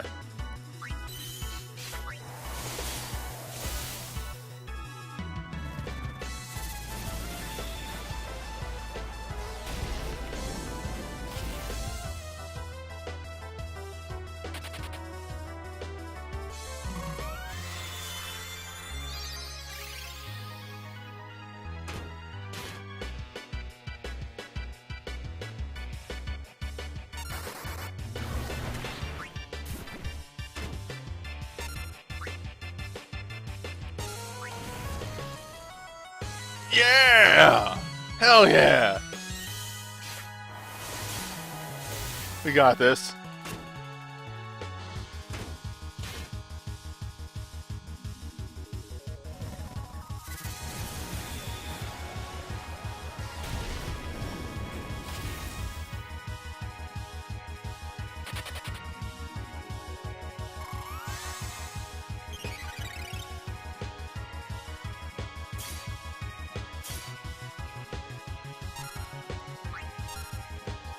This fight is extremely... Hey, welcome to, do you have dancers? Oh, wait, sorry, we made it a submission. Why are we even asking? Yes! Split them wide open!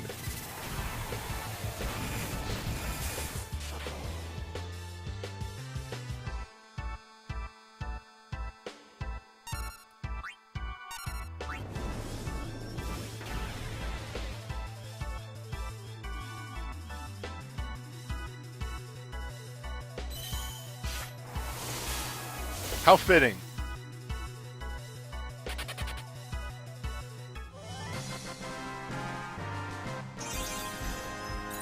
Oops!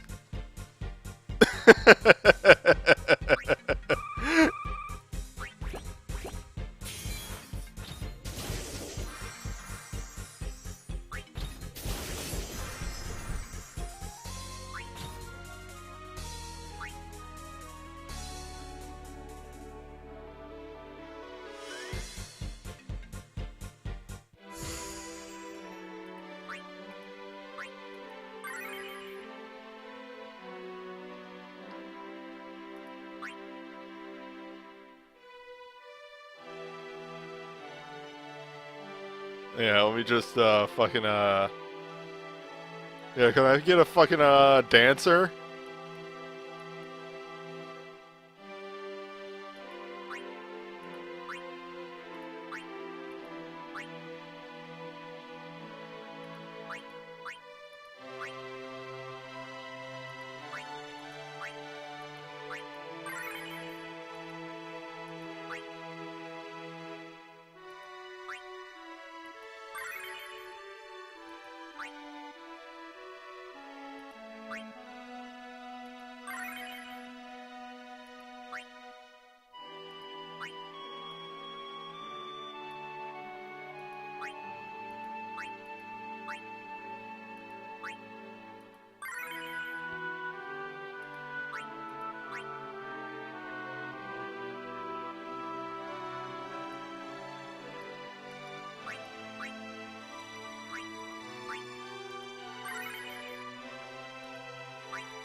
There we go.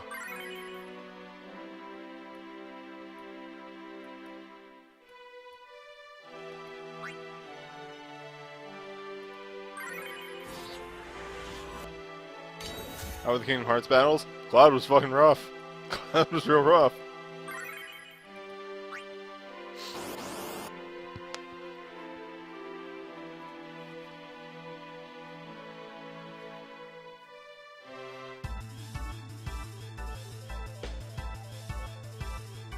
In hindsight, I don't have an attack down for the boy. I'll be fine.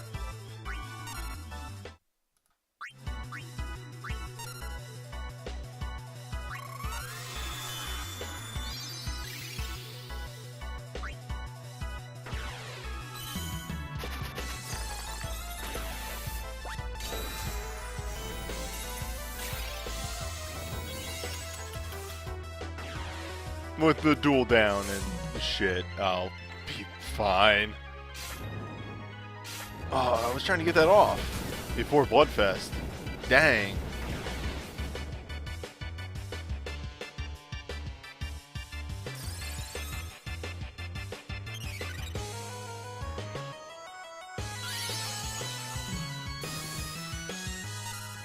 Like, watch how much smoother this fight goes. Just because I have a dancer.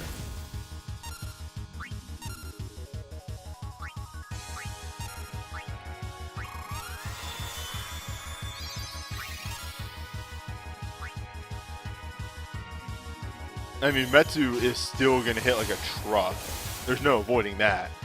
But, what are you gonna do?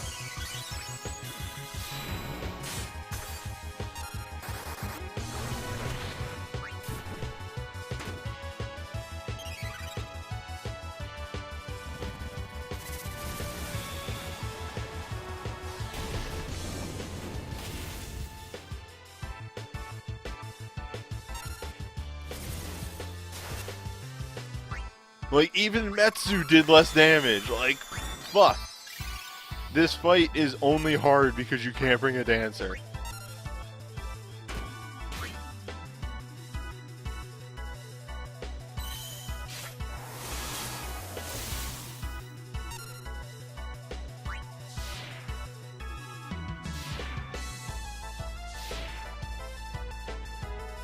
Yeah, Metsu's probably physical.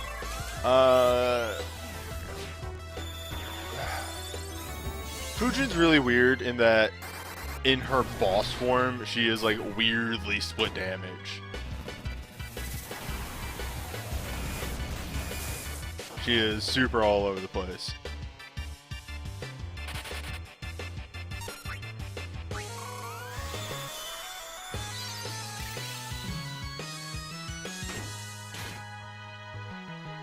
Yep, magic can't miss, so I guess it's physical.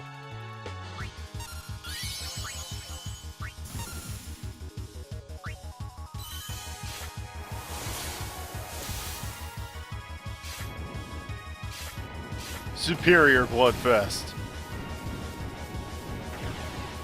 Fest Omega. Ho ho ho! Ho ho ho ho! No.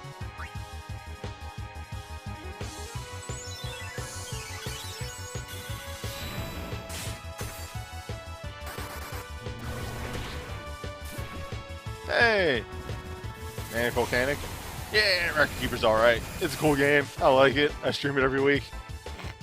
Welcome to Gotcha. Embrace Gotcha.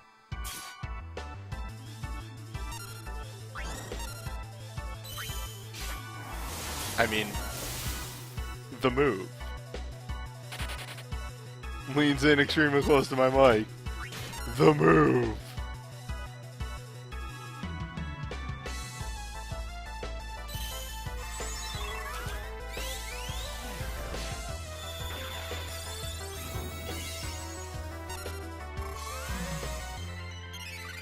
Hey, Raijin.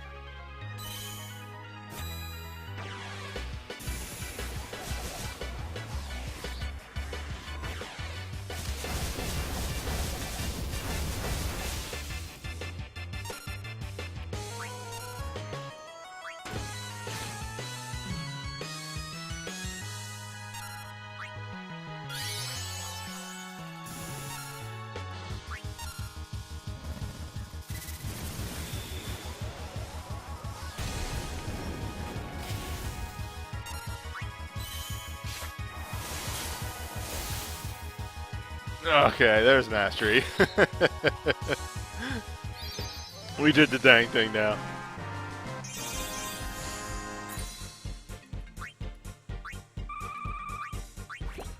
God, the fight is so much easier with a dancer. It's dumb.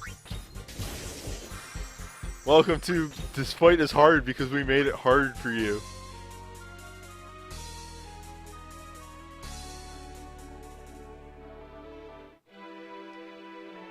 Well, technically done, you know, that. But I need to hold on to my stamina for just a second. It's time to do the Bravery Dungeon. We haven't done this on video yet. Finally, after 10,000 years, Bravery Dungeon has synced up with schedule. Hello, welcome, Bravery Dungeon. You thought moats were done. Guess what, nerd? No, they're not. Live on the line.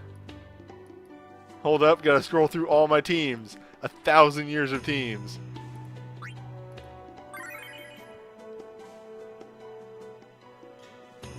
I don't even remember what I do for these videos.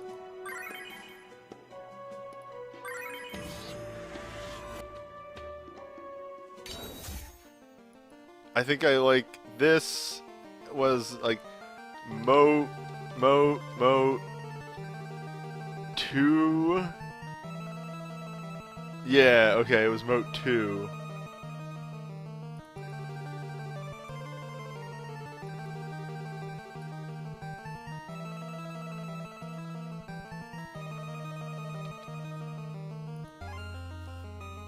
Finally, I'll crop together a video of all of these just for shits. So that would make this Moat 2-10? Yeah.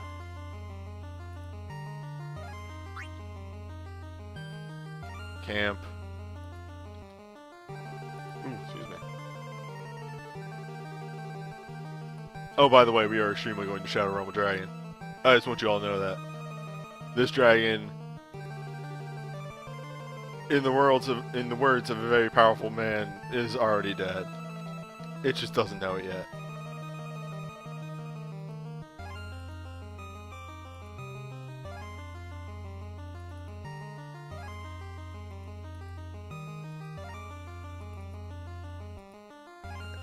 Just center that vertically.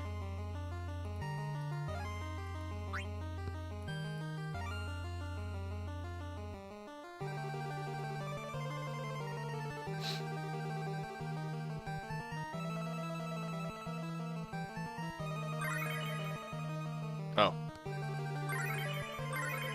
One moment. Okay, and...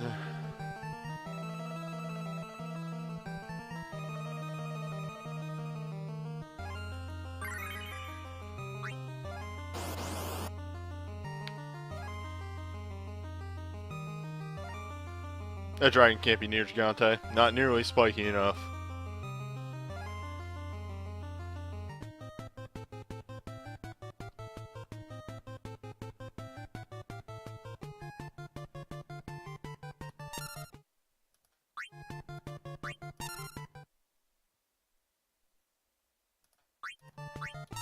I'm getting my order of operations down.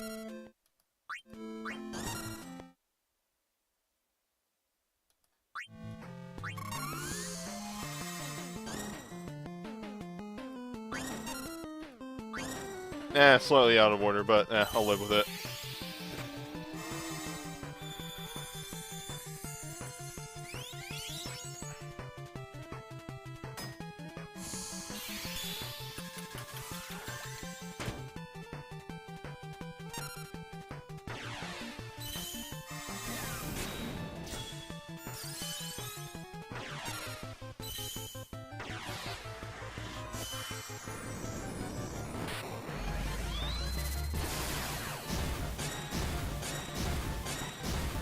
It begins.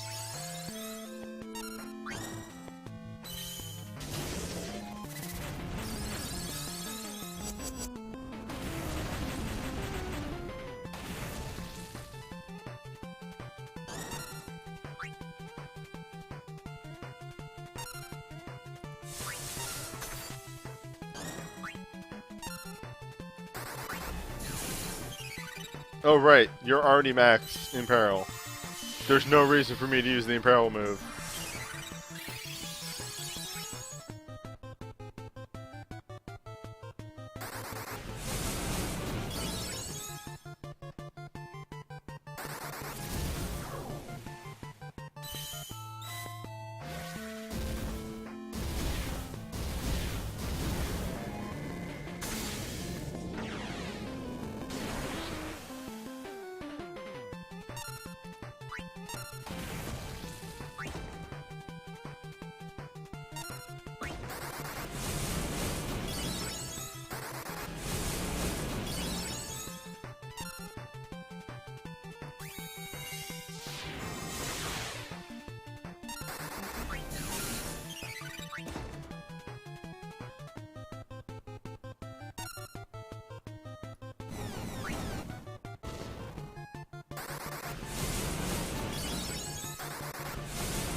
Alright, that was easy enough.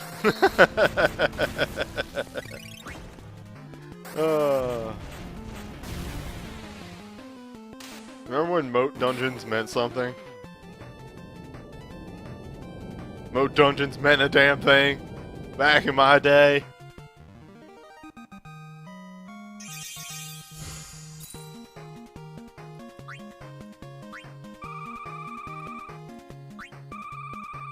Actually, I'm happy that they would make mode dungeons not grind. Not grindy. Do not make mode dungeons grindy. Don't do that. Thank you.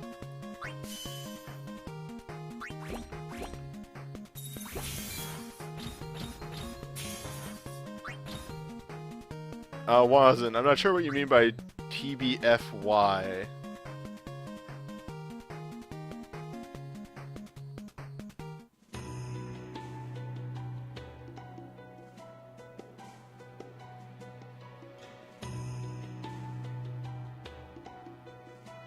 Oh, okay.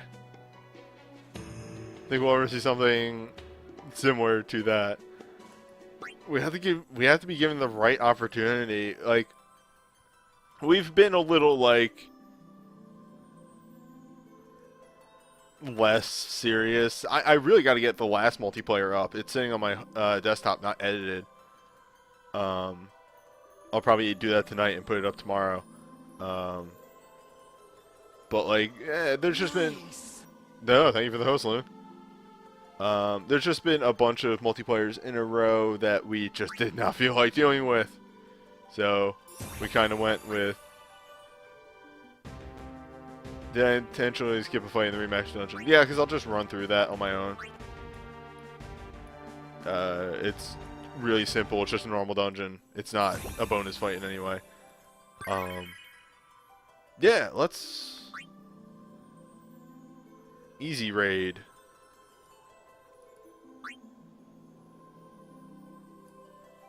For some dex motes.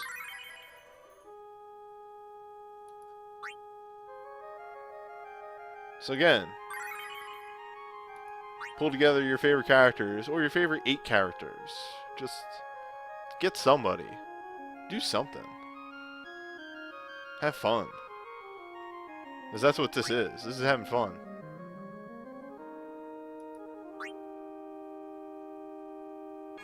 Like, for instance, I'm going to look at this and be like, who do I want to have fun with today? I mean, there's Combat King. There's Bloodfest. What if?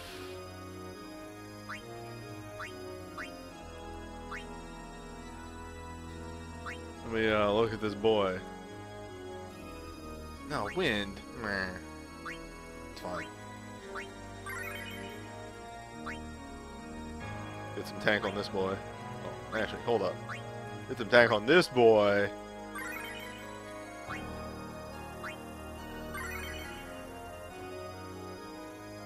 Nice, Strider. Yeah, it's fine. If you want to catch the relic stuff later. I understand it's probably late for you. Tends to happen with my stuff.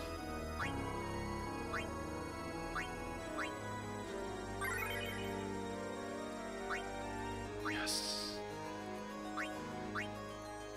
The barrage. It's here.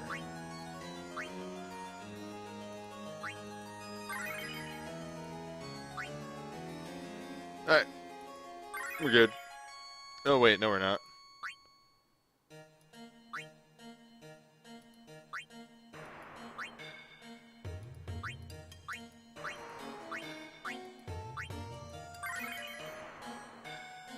Yeah, for those who are catching a stream for the first time, I generally run through the easy multiplayers. Just for people who, like, I host for each one once. With this room code.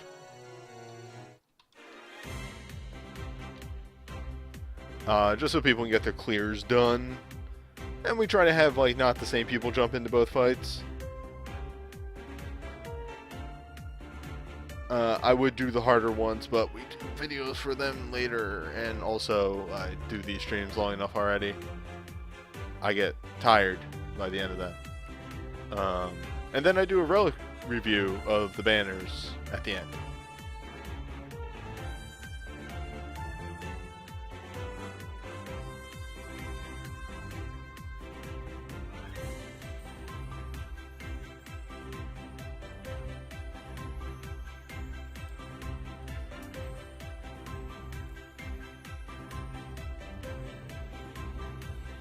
Oh no. There we go.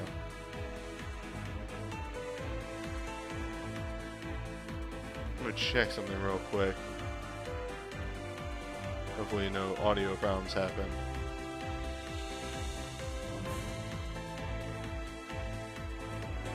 Alright, cool, I did punch that in.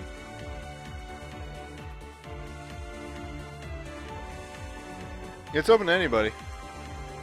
Just jump in. That's why I post the room code in the chat.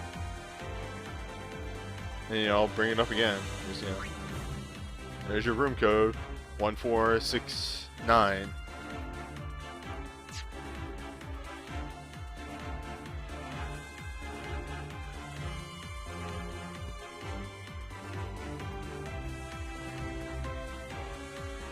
These are the easy multiplayers, so if you want to get carried, come get carried.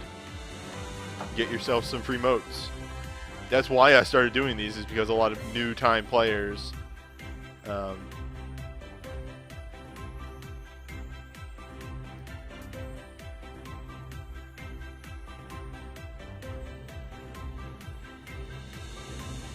anyway, a lot of new players jump in and they're scared of the multiplayer, and I just want to show, like, hey, the easy multiplayers aren't even that bad. Like, just hop into whatever.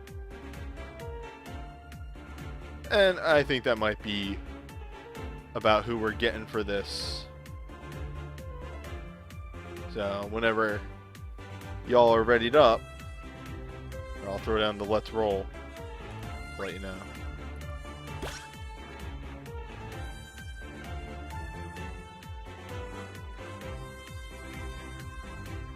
I'll give it another... No, right, fuck, my watch needs to be charged.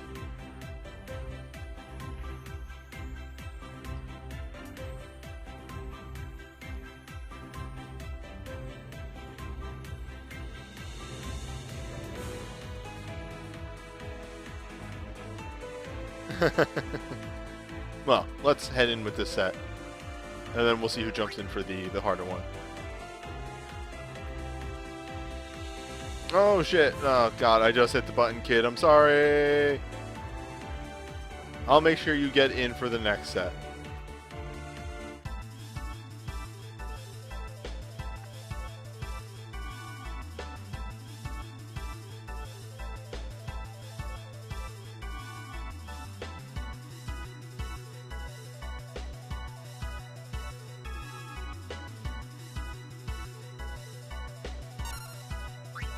But, like, this is what I'm talking about. Like, you can really get carried through the early ones because I threw down Sentinel Grimoire and I'm just going to lean back.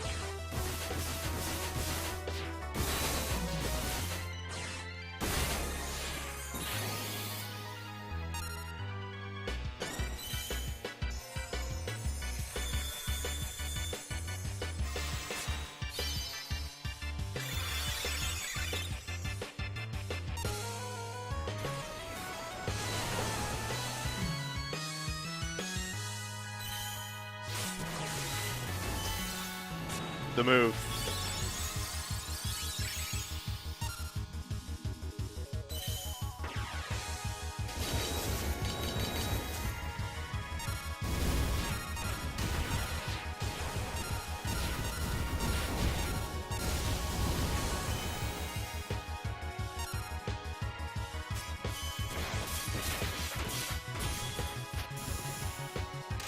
But look.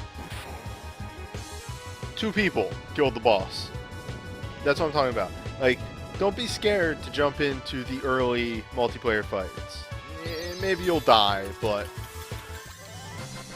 there's probably enough boys on the team, boys or gals, to carry you through.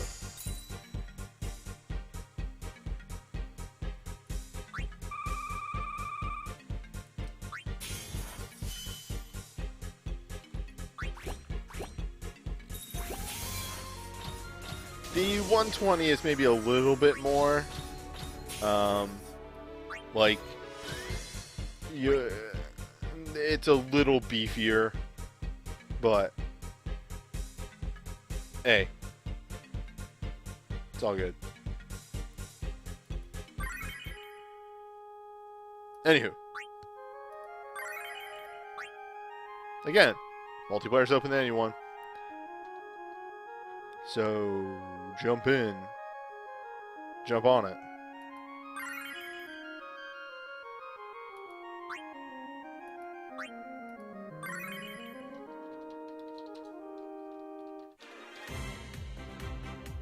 And I'm going to take a drink of water.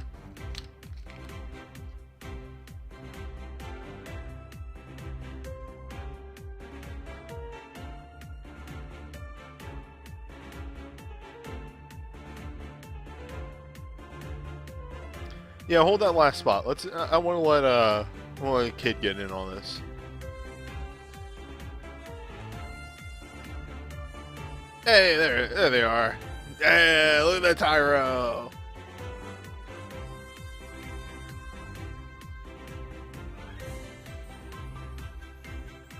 Now, heads up, kid, and I'm sorry if it happens to you. We may reboot if it does, but connections can be a problem. In multiplayer, there is a chance that you will get disconnected. It's a non-zero, really. One of the biggest problems with multiplayer. Can usually be fixed by being attached to Wi-Fi, but don't change it now. Do not change it now, because it will immediately disconnect you.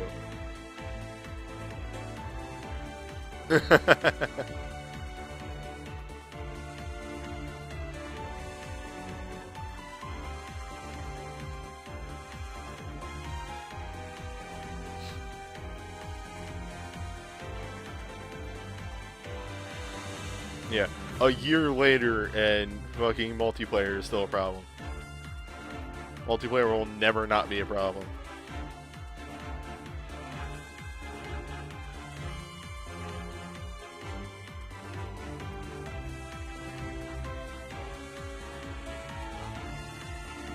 Alright. Fingers crossed.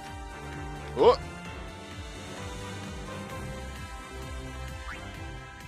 Did you catch something? Okay.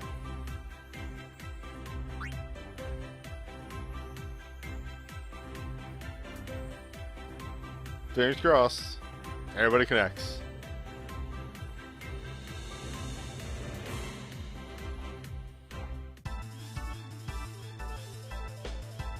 Alright, one. Come on, kid. Come on, kid.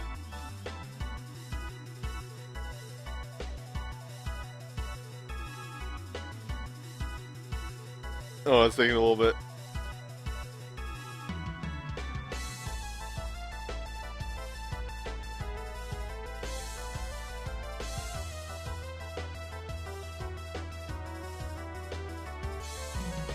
Oh, that's taking a lot of it.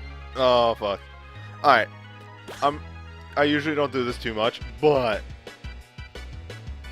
we are trying to get them clear. So, I'm resetting the fight to redo this.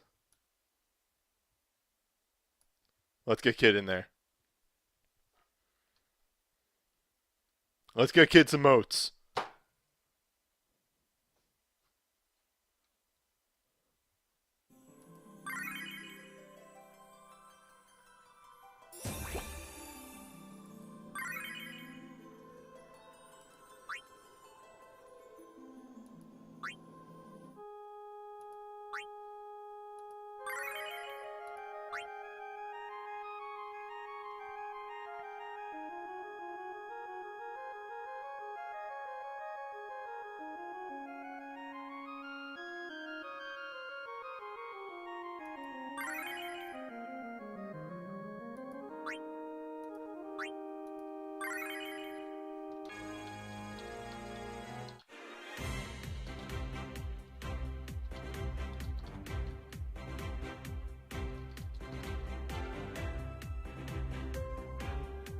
Oh, perfect. Yeah. Nope. Wow.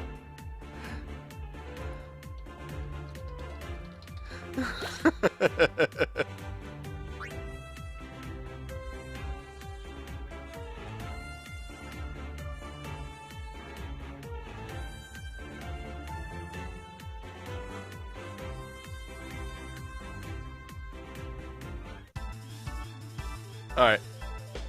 Yeah, normally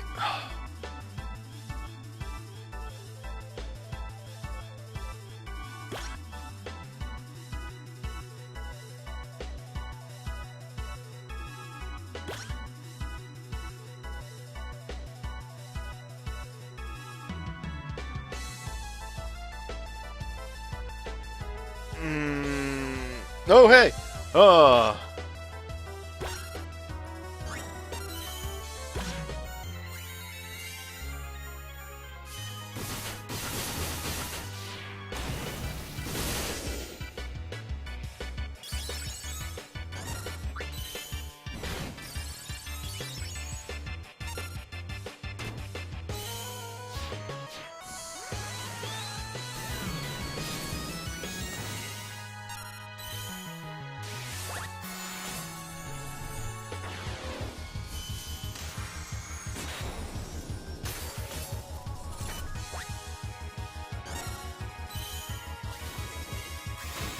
The move. Oh right, we don't have the patch yet.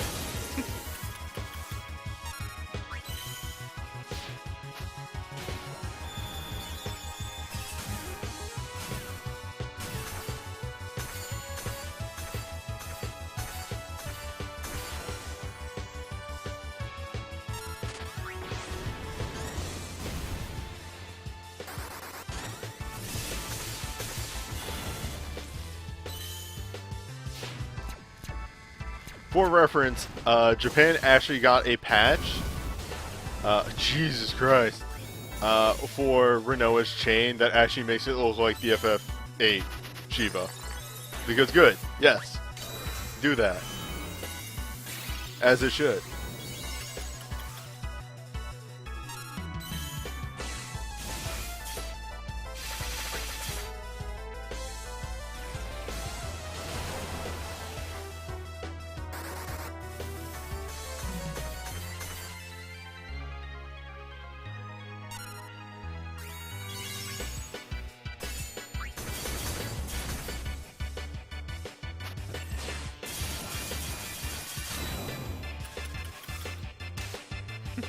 As it turns out, when you can pseudo jumpstart a boss,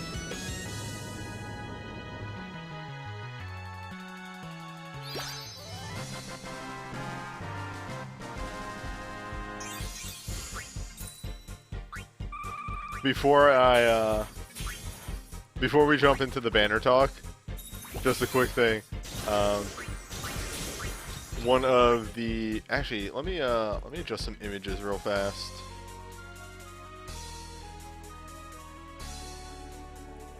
You get these fixed and where they should be for the outro of this video.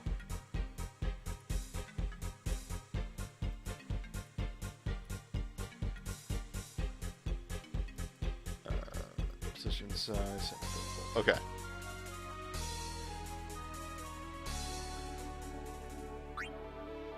Look what we got here. A Darkfire Aga. Hell yeah. So, moats. Let's talk about 3-star moats. I was going through my inventory the other day, and I noticed something very specific. Mainly, yo dog, we have a lot of 3-star moats at this point in time that we've been playing a lot of Record Keeper. Also, God, nothing fucking uses bravery, does it? Anyway, we have a lot of 3-star moats. So,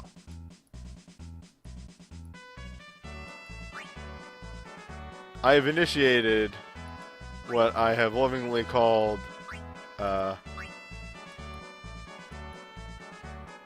Operation Dive.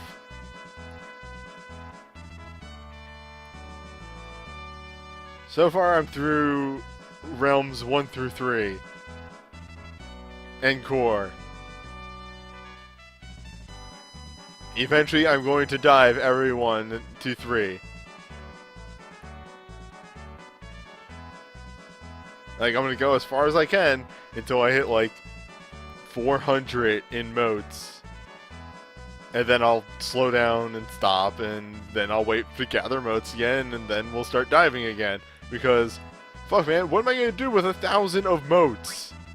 Like, I should just use those. Yeah?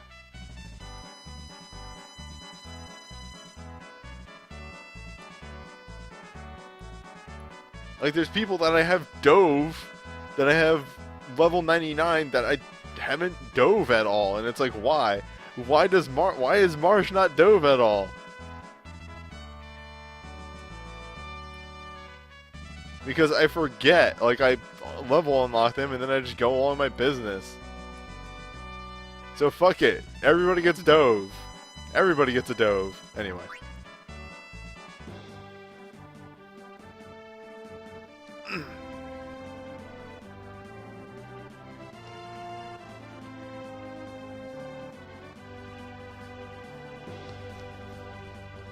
Let's talk banners.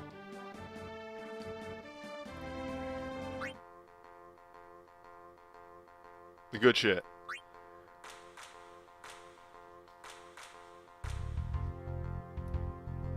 So,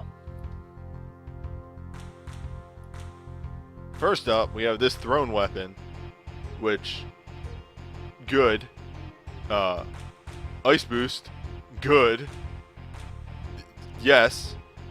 So it's 10 magic, ice, non-elemental, infuse ice, chosen sorceress EX mode, which is a mag increase, black magic abilities have a follow-up Ice Wing Ice.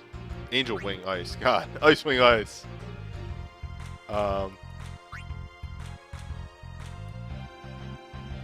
This is good.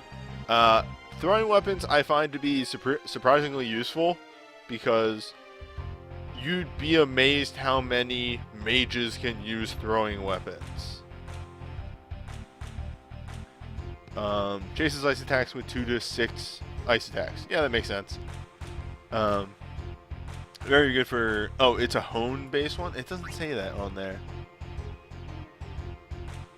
Alright, but yeah, hone-based chase on ice abilities. Just very powerful. And overall, it's a USB that I like. It'll do damage, and it adds to the chains. So, good. Break shot. Alright, break shot is real weird, but I like it. So, it's 10 hits, fire non-elemental, attack mag 50% down, reduce delay of the user's actions. This is going to move in the background, but whatever. Reduce delays of the user's sharpshooter abilities, and triggers a follow-up called Clean Shot on every third sharpshooter. So, thing to note about this. That follow-up Clean Shot is a defense res down, so both of those stats down 70%. We have never seen a reduction that big. If we had gotten the Maya, what's it called? Mobius event, we would have seen this on the blanks USB, but we never got that, so whatever. But frankly, it is now that defense resistance down only lasts for 8 seconds, but in those 8 seconds, you can probably get off 1 or 2 abilities on each character and deal an obscene amount of damage.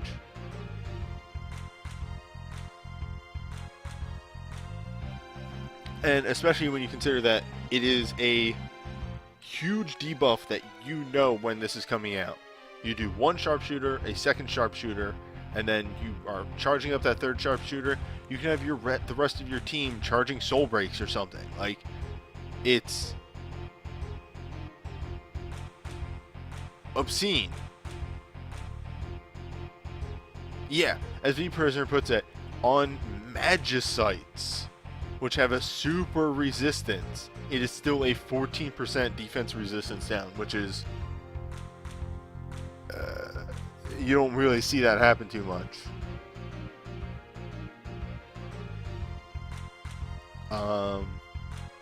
I really, really like Break Shot. But I will admit that it is a little niche. Like, you're not going to get use out of it everywhere, but I think where you will, it'll do a lot of work.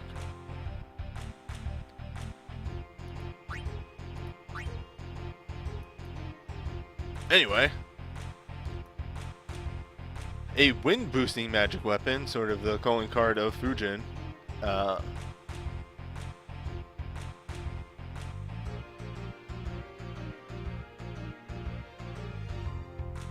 We have a 10 magic wind, infuse wind, reduce delay the user's actions, and cause every second wind ability to trigger a follow-up attack slice, which deals 10 or 5 or 10 magic wind non-elemental to one enemy. So just has a follow-up that has a chance to deal 5 to 10. Very, very specific, only does wind damage. It is a little pigeonholed, but in those situations where you are doing wind magic damage, which again, in a couple months becomes a bit more relevant, and she still has those ninja abilities right now. It's very nice. Also note that, reduce delay of the user's actions while this is active, but on top of that, if you Legend Dive her all the way, she gets that nice ability that reduces her actions whenever she uses a wind ability. Now, it's only Meltdown right now, but we get Tornado eventually. It becomes better down the line. I think for wind damage, especially wind magic, which is a bit rarer, this is very nice. Dragon Claw, Burn Duel, Instant.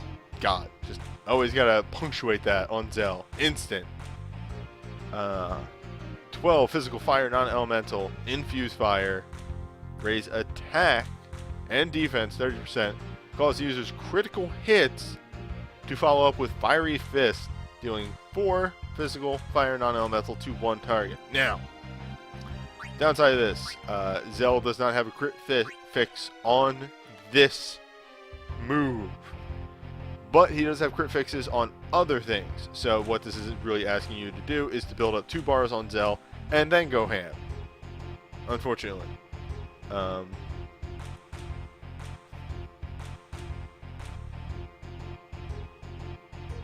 Now, it's that really such a bad thing to say that he needs to build up 2 bars? Not really. But it is a dang thing that he is going to need to do in order to get the full maximum power out of this. That's really about it. This thing does one thing, it does it well, and it's pump out damage. If you can get that crit fix going. Otherwise, it'll still chase, but it just won't chase as often, There are monk moves with high crit on them. So you could just make a build around that. But, whatever. It's still good. It still does damage. It still infuses them with fire, and then you can use the chain into Inner Flame, or whatever that move's called. Inner Fire. Speaking of which, is BSB2. Deal 8 physical fire, infuse fire, enter burst mode. Command 2 is a 4 physical fire, single target. Command 2 is a 3 physical fire, single target. Increase the damage of monk moves for 3 turns. So, what this really wants you to do is to enter, use Command 2, and then actually just use monk abilities.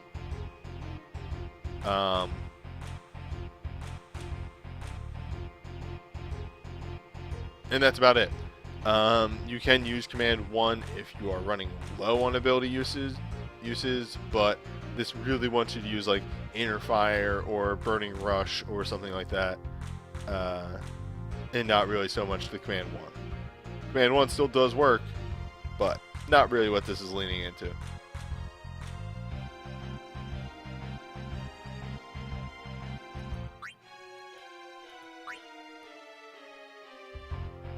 By the way, I just want to point out how many of these weapons are boosters. We have an ice boost, we have a fire boost gun, we have a wind boost, we have a fire boost.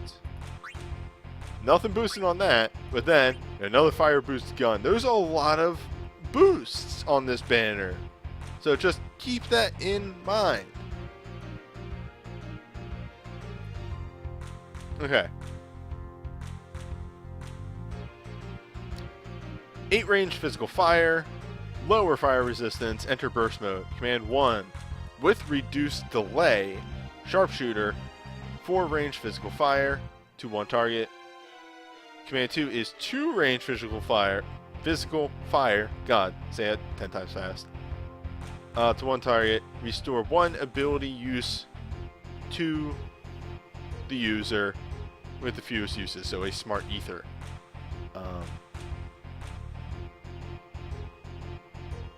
An odd one here. They definitely want you to maybe combo this into Fire Offering to try and continue lower fire resistance, or Burning Snipe, or Ruby Spark. Because like there's no school booster on here. You can also just use Quickening Flame over and over, but they kind of want you to reloading Flame into your abilities way more. Oh, he's mocking us 4. Oh well, yeah, okay. Then you can't even do Flame Offering. They want you to do Ruby Spark and nothing else. Go home, they say. Yeah, it's a weird one. It's definitely not as stand out, super fantastic good as some of the other ones are. But does it do work? Yeah. Does it make the donuts quite as much as other ones? Not really. Irvine has always been in a kind of weird place. They never super know what to do with him. I honestly like his USB way more than this. I don't think this really holds too much water on its own. Probably because it's fire-based.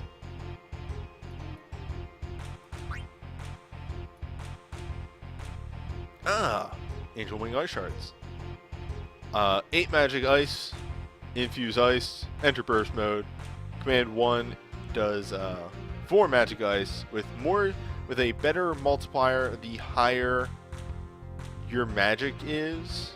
Command 2 is a Magic Breakdown with a Magic Steal, so a 30% magic boost on it. This is Renoa's big way to do ice damage. Her Burst 1 kind of had ice damage attached to it, but it wasn't ice focused because it was a very early burst. It was split between ice and earth because it was back when they really didn't know what they were doing with bursts. This one does do work. This one will get damage going for sure. There's just a lot of oddities with it. The steel mag doesn't really help too much. Because if you are...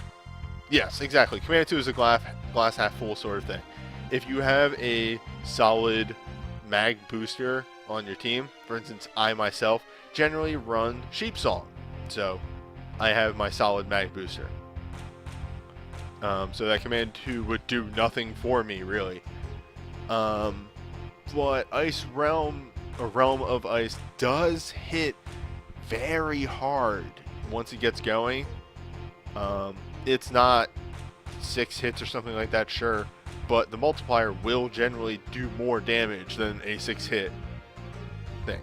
It is still a magic breakdown, that's true, but it's also a single target, and if I bring Renoa, I bring her for DPS. And if I'm really using that command too, I'm probably using it more for the mag buff than the mag down. All things considered, like if you're twisting my arm about it.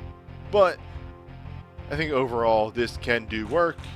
That command 1 is very nice, and fuck, it's the Ice Realm. Welcome to Ice Realm. We have ice damage. You'll be finding a ton of ice damage in this realm. Here's the Ice Burst for mages.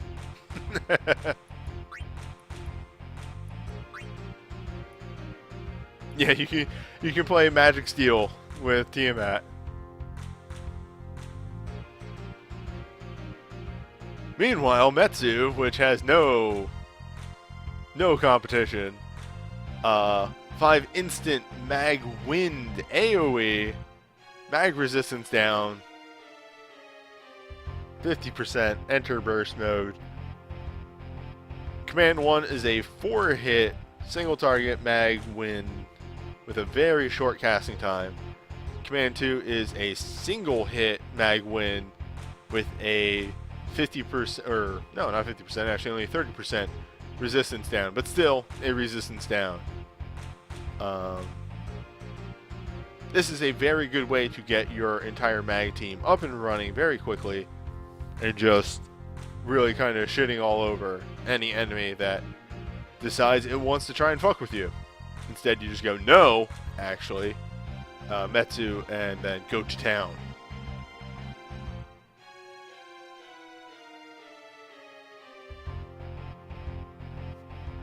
The fact that Metsu is also instant is very good for those fights where the bosses like to kind of go ham from the start, because you can just instantly, very early on, just say no and lower all their shit. I don't know. I like Metsu. Maybe a little biased because I own it, but I've seen Metsu do good work. Hey, fucking talking about another thing that I own that I've seen do good work. Maelstrom is my go-to ice burst. We got 8 magic ice, dark, infuse ice, burst mode. Command 2 is a 2-hit AoE ice, dark, with a defense mag bargain. Command 1 is a 2/6 hit ice, dark, mattering on the user's magic. I have seen this easily do 36,000 with that command 1. Yes, there you go. Her command 1 is stronger than Chain Blizzaga on full tilt, which you will not often say a command on a burst is stronger than an ability that is the direct complement. It really does not happen that often. Very good for Wind Magicite. Very good in general. Biggest downside is that it hits 2 elements. So if a thing is omni-resistant or just resistant to ice and dark, you're going to be sitting there a little sad because it just turned off your burst completely.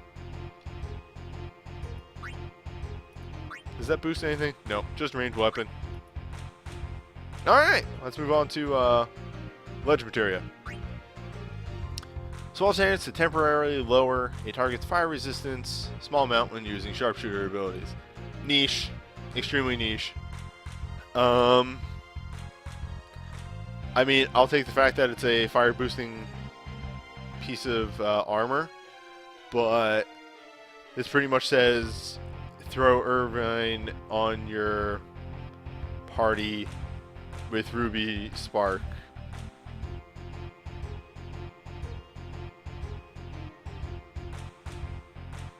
Fair, Ruby Spark's all you're doing anyway. He is the fire sharpshooter.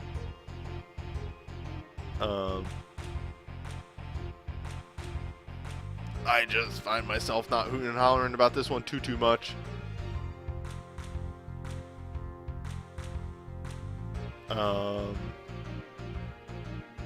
Mainly, my main problem with it is the whole thing about sharpshooter that's really nice is the flexibility of sharpshooter, and restricting a sharpshooter to one element specifically is a weird. Like, if you're fighting an ice elemental person, you bring Irvine because he's doing as your gun shoot. God, sorry. The sharpshooter 5-star abilities are really dumbly named. You're getting no benefit from this. And this doesn't play off as USB at all. Because, again, the USB is not restricted by element. The USB allows you to use anything. Meanwhile, here's very fire specific. Now, you couldn't make it too general, because this is, yeah, exactly. This is a consequence of everyone needs an element. which is sad, but it happens. Yeah, that's it. It happens. If you're finding something fire-based, though, it's great. It's fantastic. It's super good. So, take the, you have to take it with a grain of salt.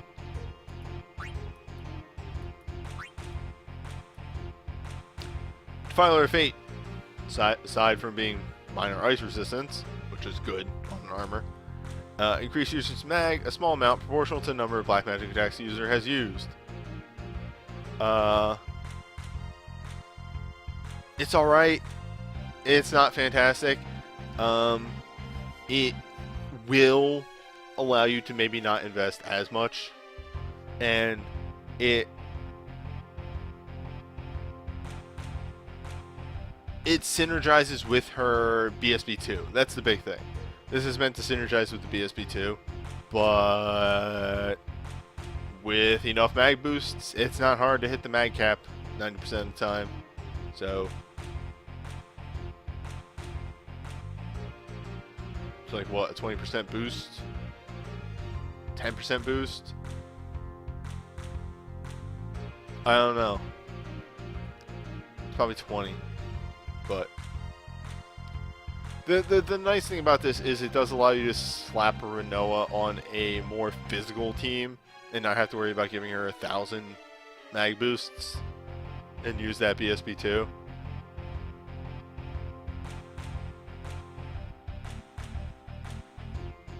%, max, 2 per stack, so she has to attack 15 times to get the most out of it. It's a little bunk. Yeah, that's where it comes from.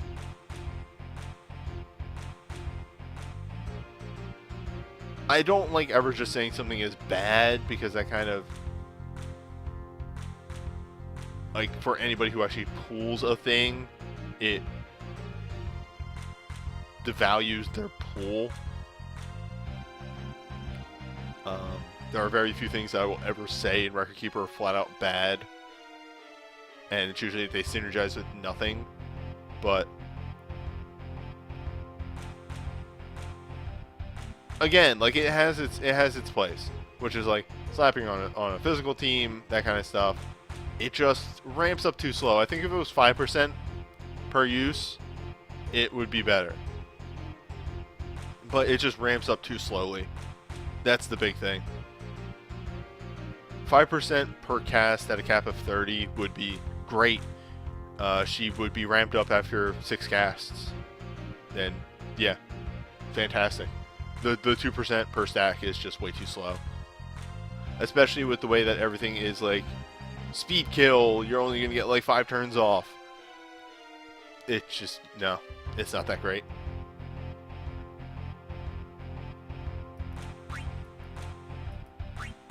Meanwhile, start in Winded. Again, this is good for Meltdown. Eventually will be better for Tornado. And Fujin is a Wind Mage, so just good overall in that regard if you have something for her. The only downside, I would say, is I think her USB also in-winds her, which just makes that first cast better. But Metsu doesn't in-wind, so her starting in-winded and you have Metsu is super good. Like, you want to talk about a legend materia that actually works in a vacuum and super complements the person. There it is.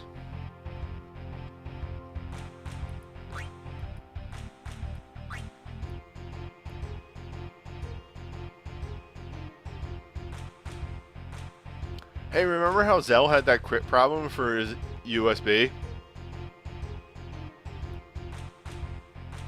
We found the solution to his crit problem for his USB.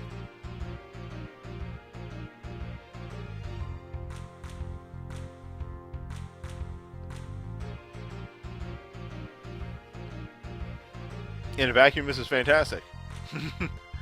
In an absolute vacuum of nothing else on Zell, just having a 50% boosted crit chance on a character is gross. People chase relics to give people boosted crit chance. And this is just it as a passive. And then slap on his USB, And, oh boy, now you have gross shit. Now you have good shit. Yeah, I like that one.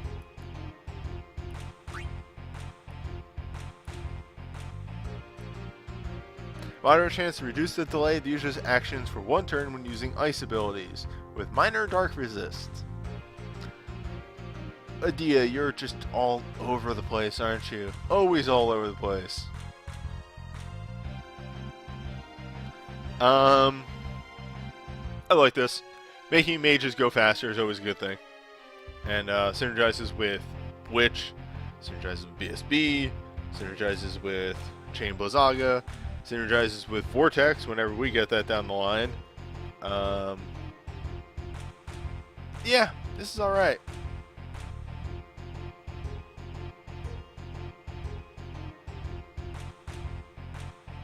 It's alright. Yeah.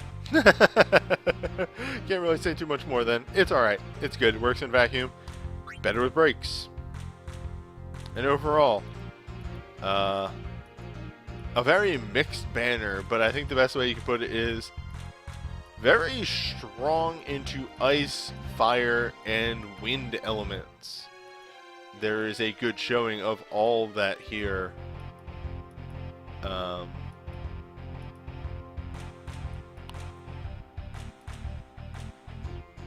And honestly, I like all the USBs I really like on this banner. They're all very strong. The BSBs are good, with Hyper Canister maybe being a bit more of a miss. And the Legend Materias are give or take. And also, yeah, end of supers. Look at the end of the super banner.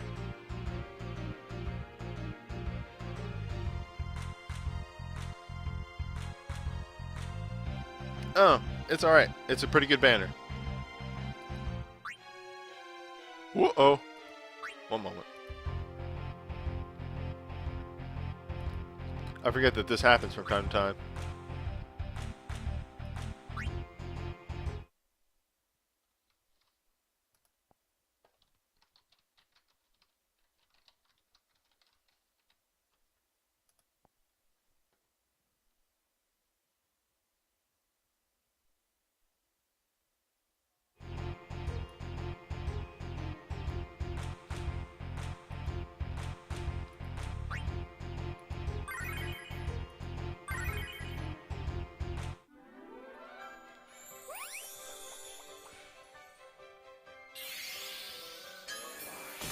Fuck.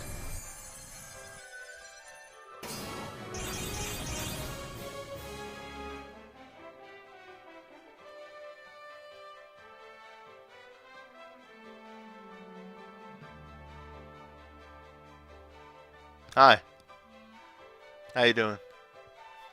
Is this a wind booster? Oh no. Oh, piss. I thought that was Fujin. Uh-oh. Well, I'll take it. Damn, I thought that was Fujin. I got super excited for a moment there. Piss.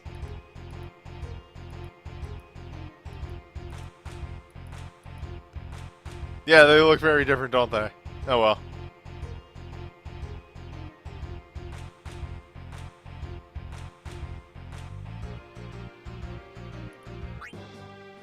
Whatever. Ah! Welcome to Playful Song.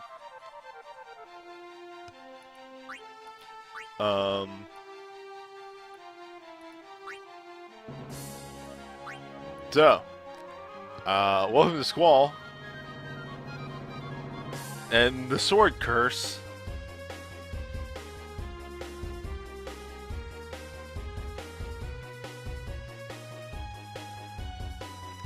The Sword Curse, curse, of course, being that swords generally do not boost outside of realm.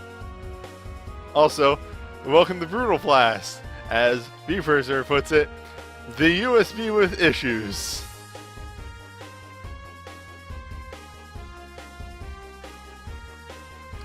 Oh, sorry, I hit my headset. 9 physical ice, Reduce delay the user's actions for 2 turns. Enter Seed EX mode.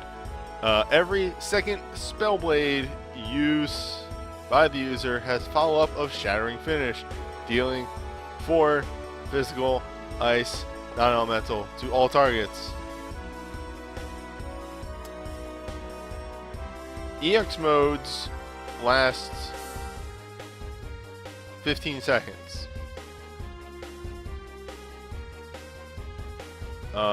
The normal charge time hasted to get a full bar is about 3-ish seconds. Probably closer to like 2.8. So instant, there's your first one. A charge time for an ability is generally around 1.5. Long and short of it, you're going to get 1 of Shattering Finish off.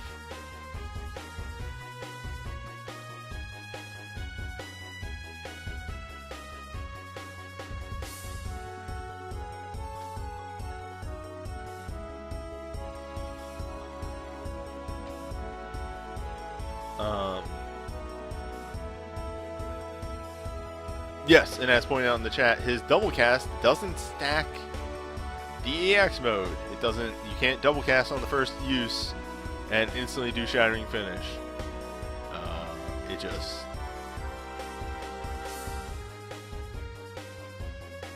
don't get it. The multiplier on it also kind of sucks because it's AoE.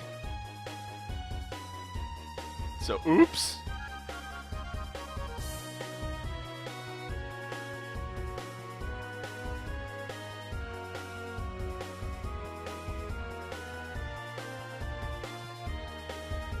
It's not great. It's not one of the worst USBs in the game.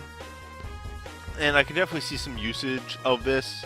I can definitely see it paying off in the long run.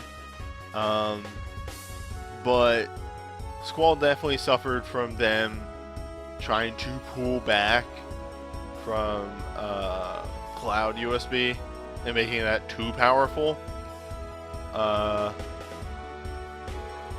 I think if Shattering Finish was a 2-hit AoE with the same multiplier and triggered on every Spellblade, that would be better. That would be way better.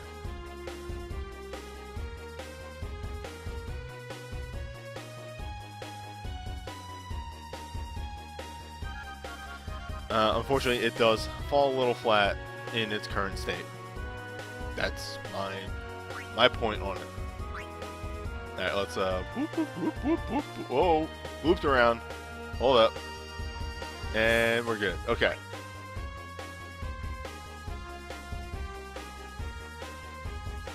Oh shit. A second. So, Ragnarok Buster is, first of all, it's a nice boosting gun because the fuck is Laguna? Deal 7 ranged physical ice, non-elemental to all targets, lower their ice resistance, reduce delay the user's actions for 1 turn, raise the user's attack and resistance 30%, and reduce delay the user's actions when using ice abilities. Hey, we want you to imperil ice, and then use Frost Offering over and over and over and over again. Please continue using Frost Offering, please continue imperiling, and then maybe use Frost Shot if you want. Frost Shot can come too.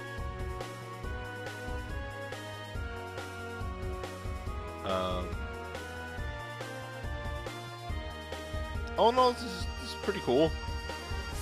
It's really, it can do a lot of work, and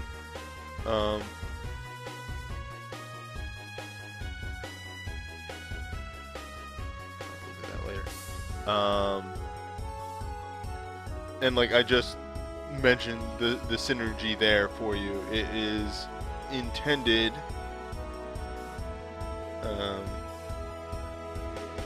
for you to be utilized in that way.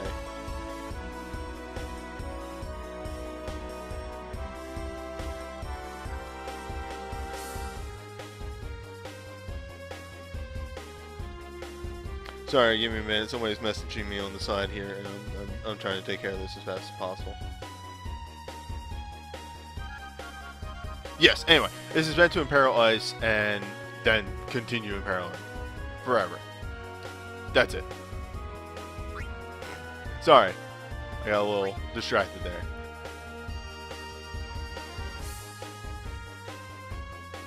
Okay. So, slots full cure.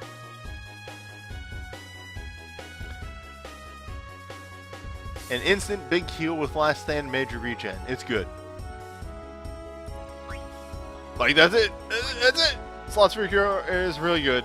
It will pick everybody up. It gives you major regen, which will keep everybody up. And then in the rare case scenario where they don't stay up, last stand. Like, fuck. No, this is fantastic. It's a very good healer USB. Sub-Zero Blast. It's a nice OSB.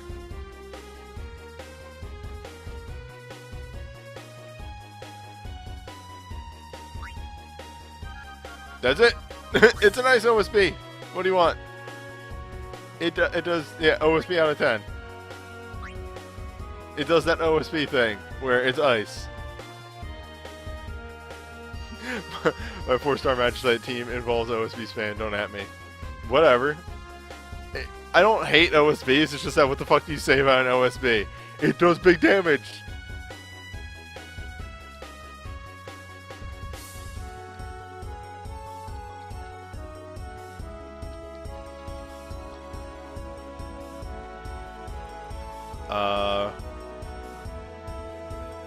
Reality or truth. Finally, Selfie gets an actual healing BSB. Restore a large amount of HP to all allies.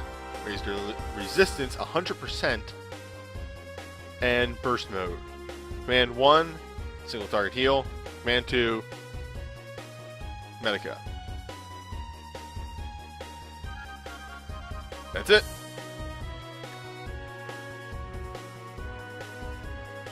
It's a heal. It is good against magic fights. And then the commands are very stock healer commands. But that's not to say it's bad. It's just not different. Still, very nice. And also, yes, wizards be damned. Alright, Laguna. Old Laguna. Very old Laguna. Freezing Beam is an 8-hit physical range in ice. Enter burst mode. Command 2 or command 1 is 4 ranged physical, single target, 5 if weak. Command 2 is ranged physical, 1 target. Remove the delay from the user's Machinist actions for 2 turns. So, this can be used to combo into Frost Offering or Frost Shot. God, what are the Machinist abilities called? I don't know. 6-hit Frost. Or you can just combo into Command 1 over and over again. Honestly, a very simple burst, but it does the damn work. Like, you can't disregard it. Very good for chains, honestly, because the delay removal will speed up that command 1 a ton. Yep, FF8 event today. We're just finishing up the banners. It's solid. It's very solid.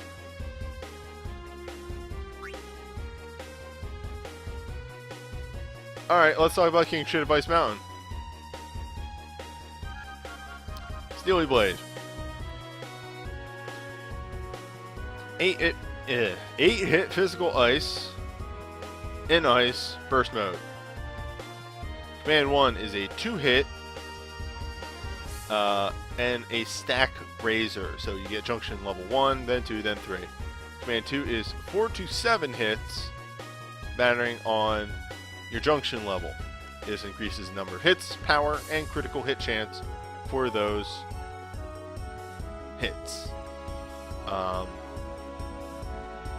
With double cast, you double cast command 1 on the first hit, and then just go right into low and roar. You don't even do command 1 again.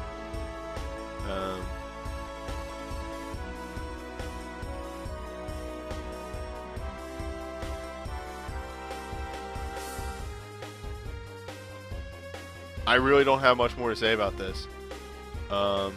It's fantastic. It's literally the best ice burst out there still, and some of the best ice damage that you get anywhere.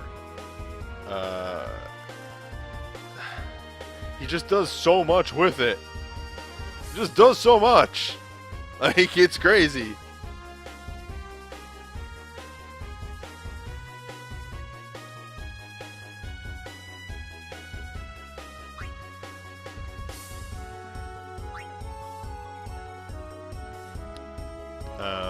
I think this is Cypher's DSB 1 or 2?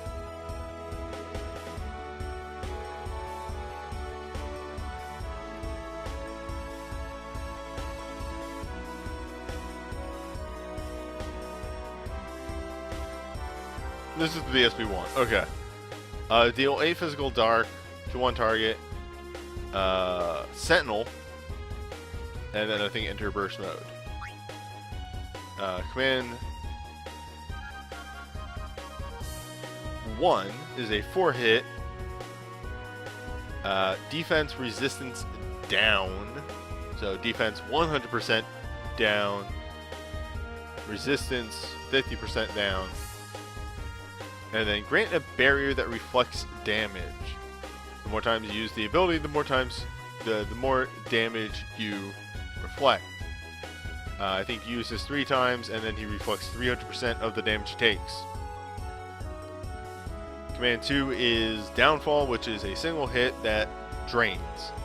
So you are meant to use Command 1 to fuck yourself up and reflect damage, and then keep yourself alive with Downfall.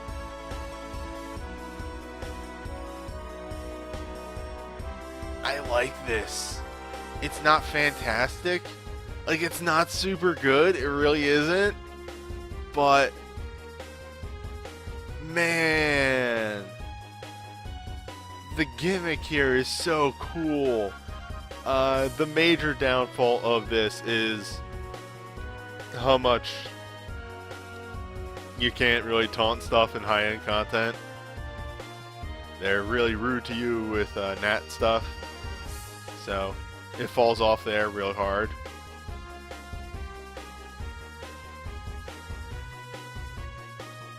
Ooh, excuse me.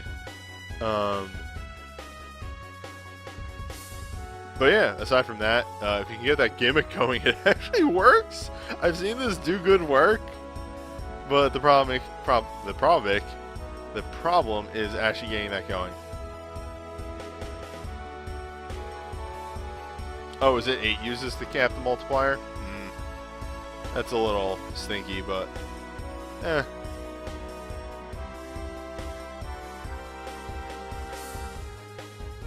I still like it for its gimmickness. It's not good. It's not. I'm not gonna say it's good though. All else aside, it's still an 8-hit physical dark with a sentinel attached to the entrance, and then a free drain blade. So, take that as you will. I'm not going to try and pronounce the name of this.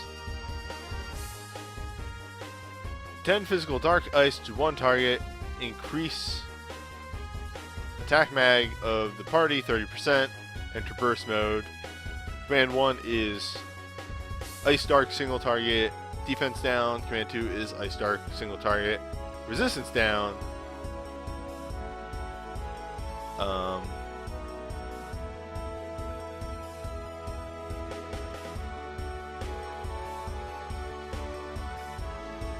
I mean, the name would just be Exsanguination.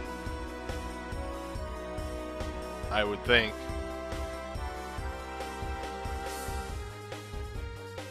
It's Red's Burst Dark Ice with damage and on the entrance. That's the big thing.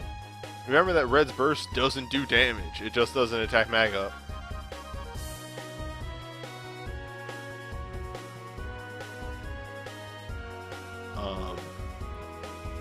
Yeah, it's Red Burst. It's Red Burst with damage, and that's it. It's a very good support burst.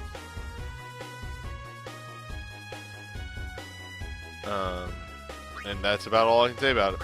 Very solid support burst on someone who isn't a support and is a ninja.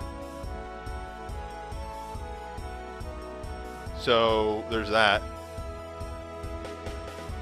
He might have support 4. I can never remember. I can't keep track of fucking everyone. But Kyrios is definitely more pegged as a ninja.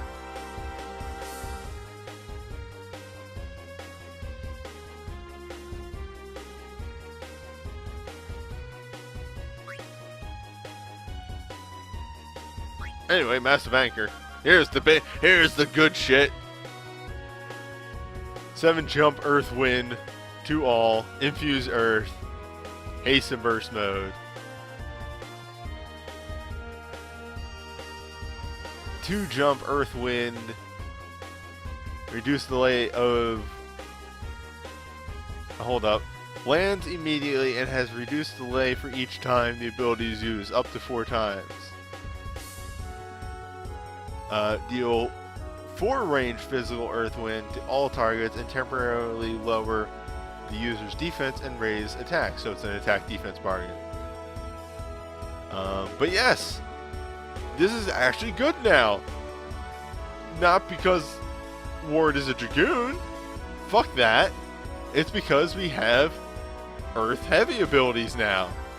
So the move is to cast this and then use Earth heavy abilities and ignore the commands entirely, except for maybe the attack defense bargain. Maybe you attack defense. But yeah. Attack defense bargain and then use heavy abilities and say fuck it to any Dragoon side of this shit. Nobody cares. Until they actually release Earth Dragoon abilities, which they won't. I will bet money that they won't, because Ward is the only Earth Dragoon. But yeah, that's the move, is you in Earth and then use the Earth heavy abilities. In that regard, it's actually really nice.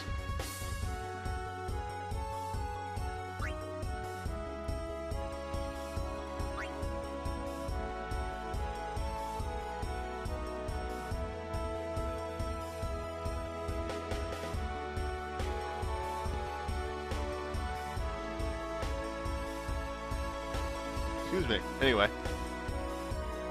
Selfie, Legend Materia. Chance to grant last stand when healing with a single target ability. This is a little ridiculous.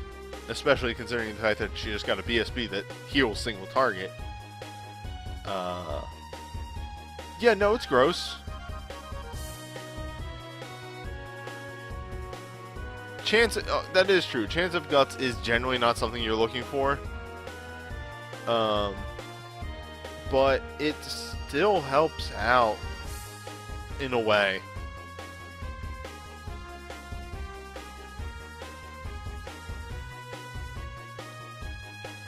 Oh yeah, no, I'm using the Kingdom Hearts design because of the Kingdom Hearts event that we had that gave a dress sphere that changed into the Kingdom Hearts design.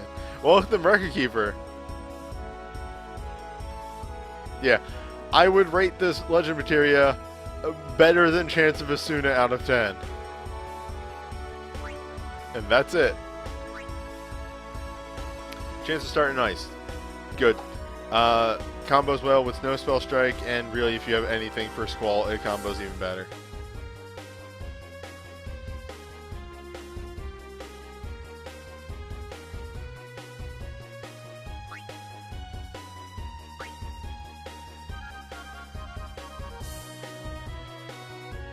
Now, if you want to talk about the good shit. Now, honestly, this record materia has the same problem that Irvine's has, but maybe slightly less so because there's a Machinist ability that is built for Ice and Peril. So, there is that. And they have moved Laguna way more towards ice stuff.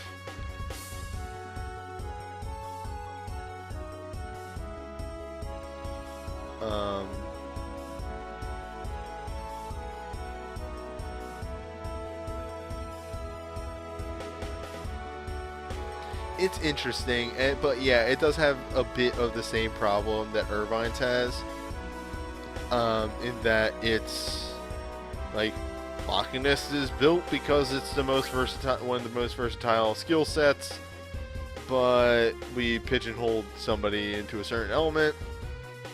But then again, unlike Irvine, his USB is very much ice.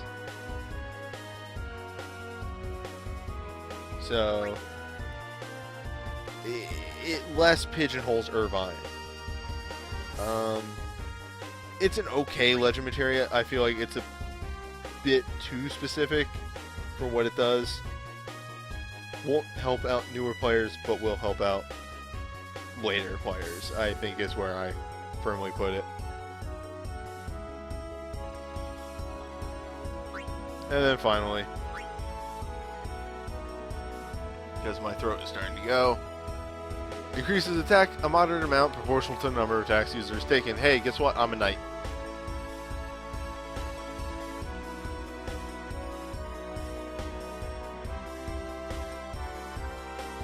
Welcome to Knight. He do the Knight thing. Points at the screen. That's a Knight.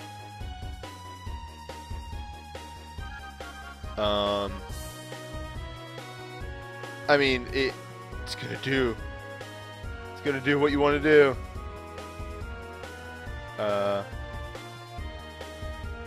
As he takes hits, he gets beefier, and honestly, it's easier to rank up attack based on hits than attacks based on, or what am I trying to say here? It's easier to rank up damage based on getting hit than rank up damage based on using abilities, so it gets the job done.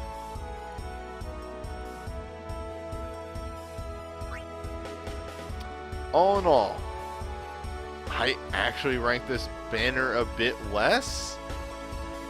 Weirdly enough, it's unfortunate because it does have Steely Blade on it. But, like, Sorceress Knight is a gimmick. Brutal Blast is not fantastic. Selfie's new BSB is pretty nice. And Freezing Beam does work, honestly.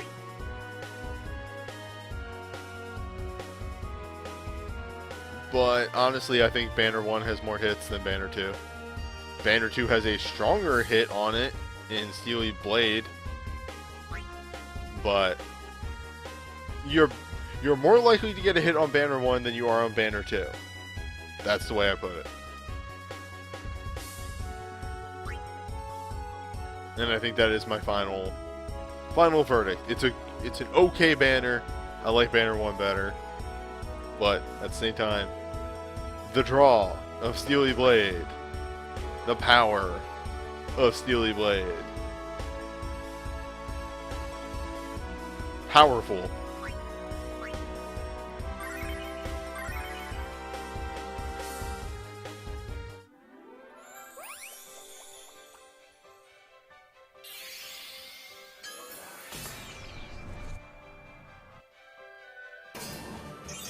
Nice. That good horse shield.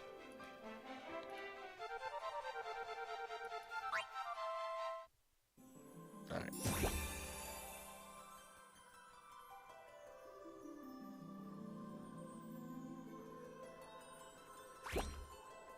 Anywho, I'm gonna do my log off, and then I'm gonna log off.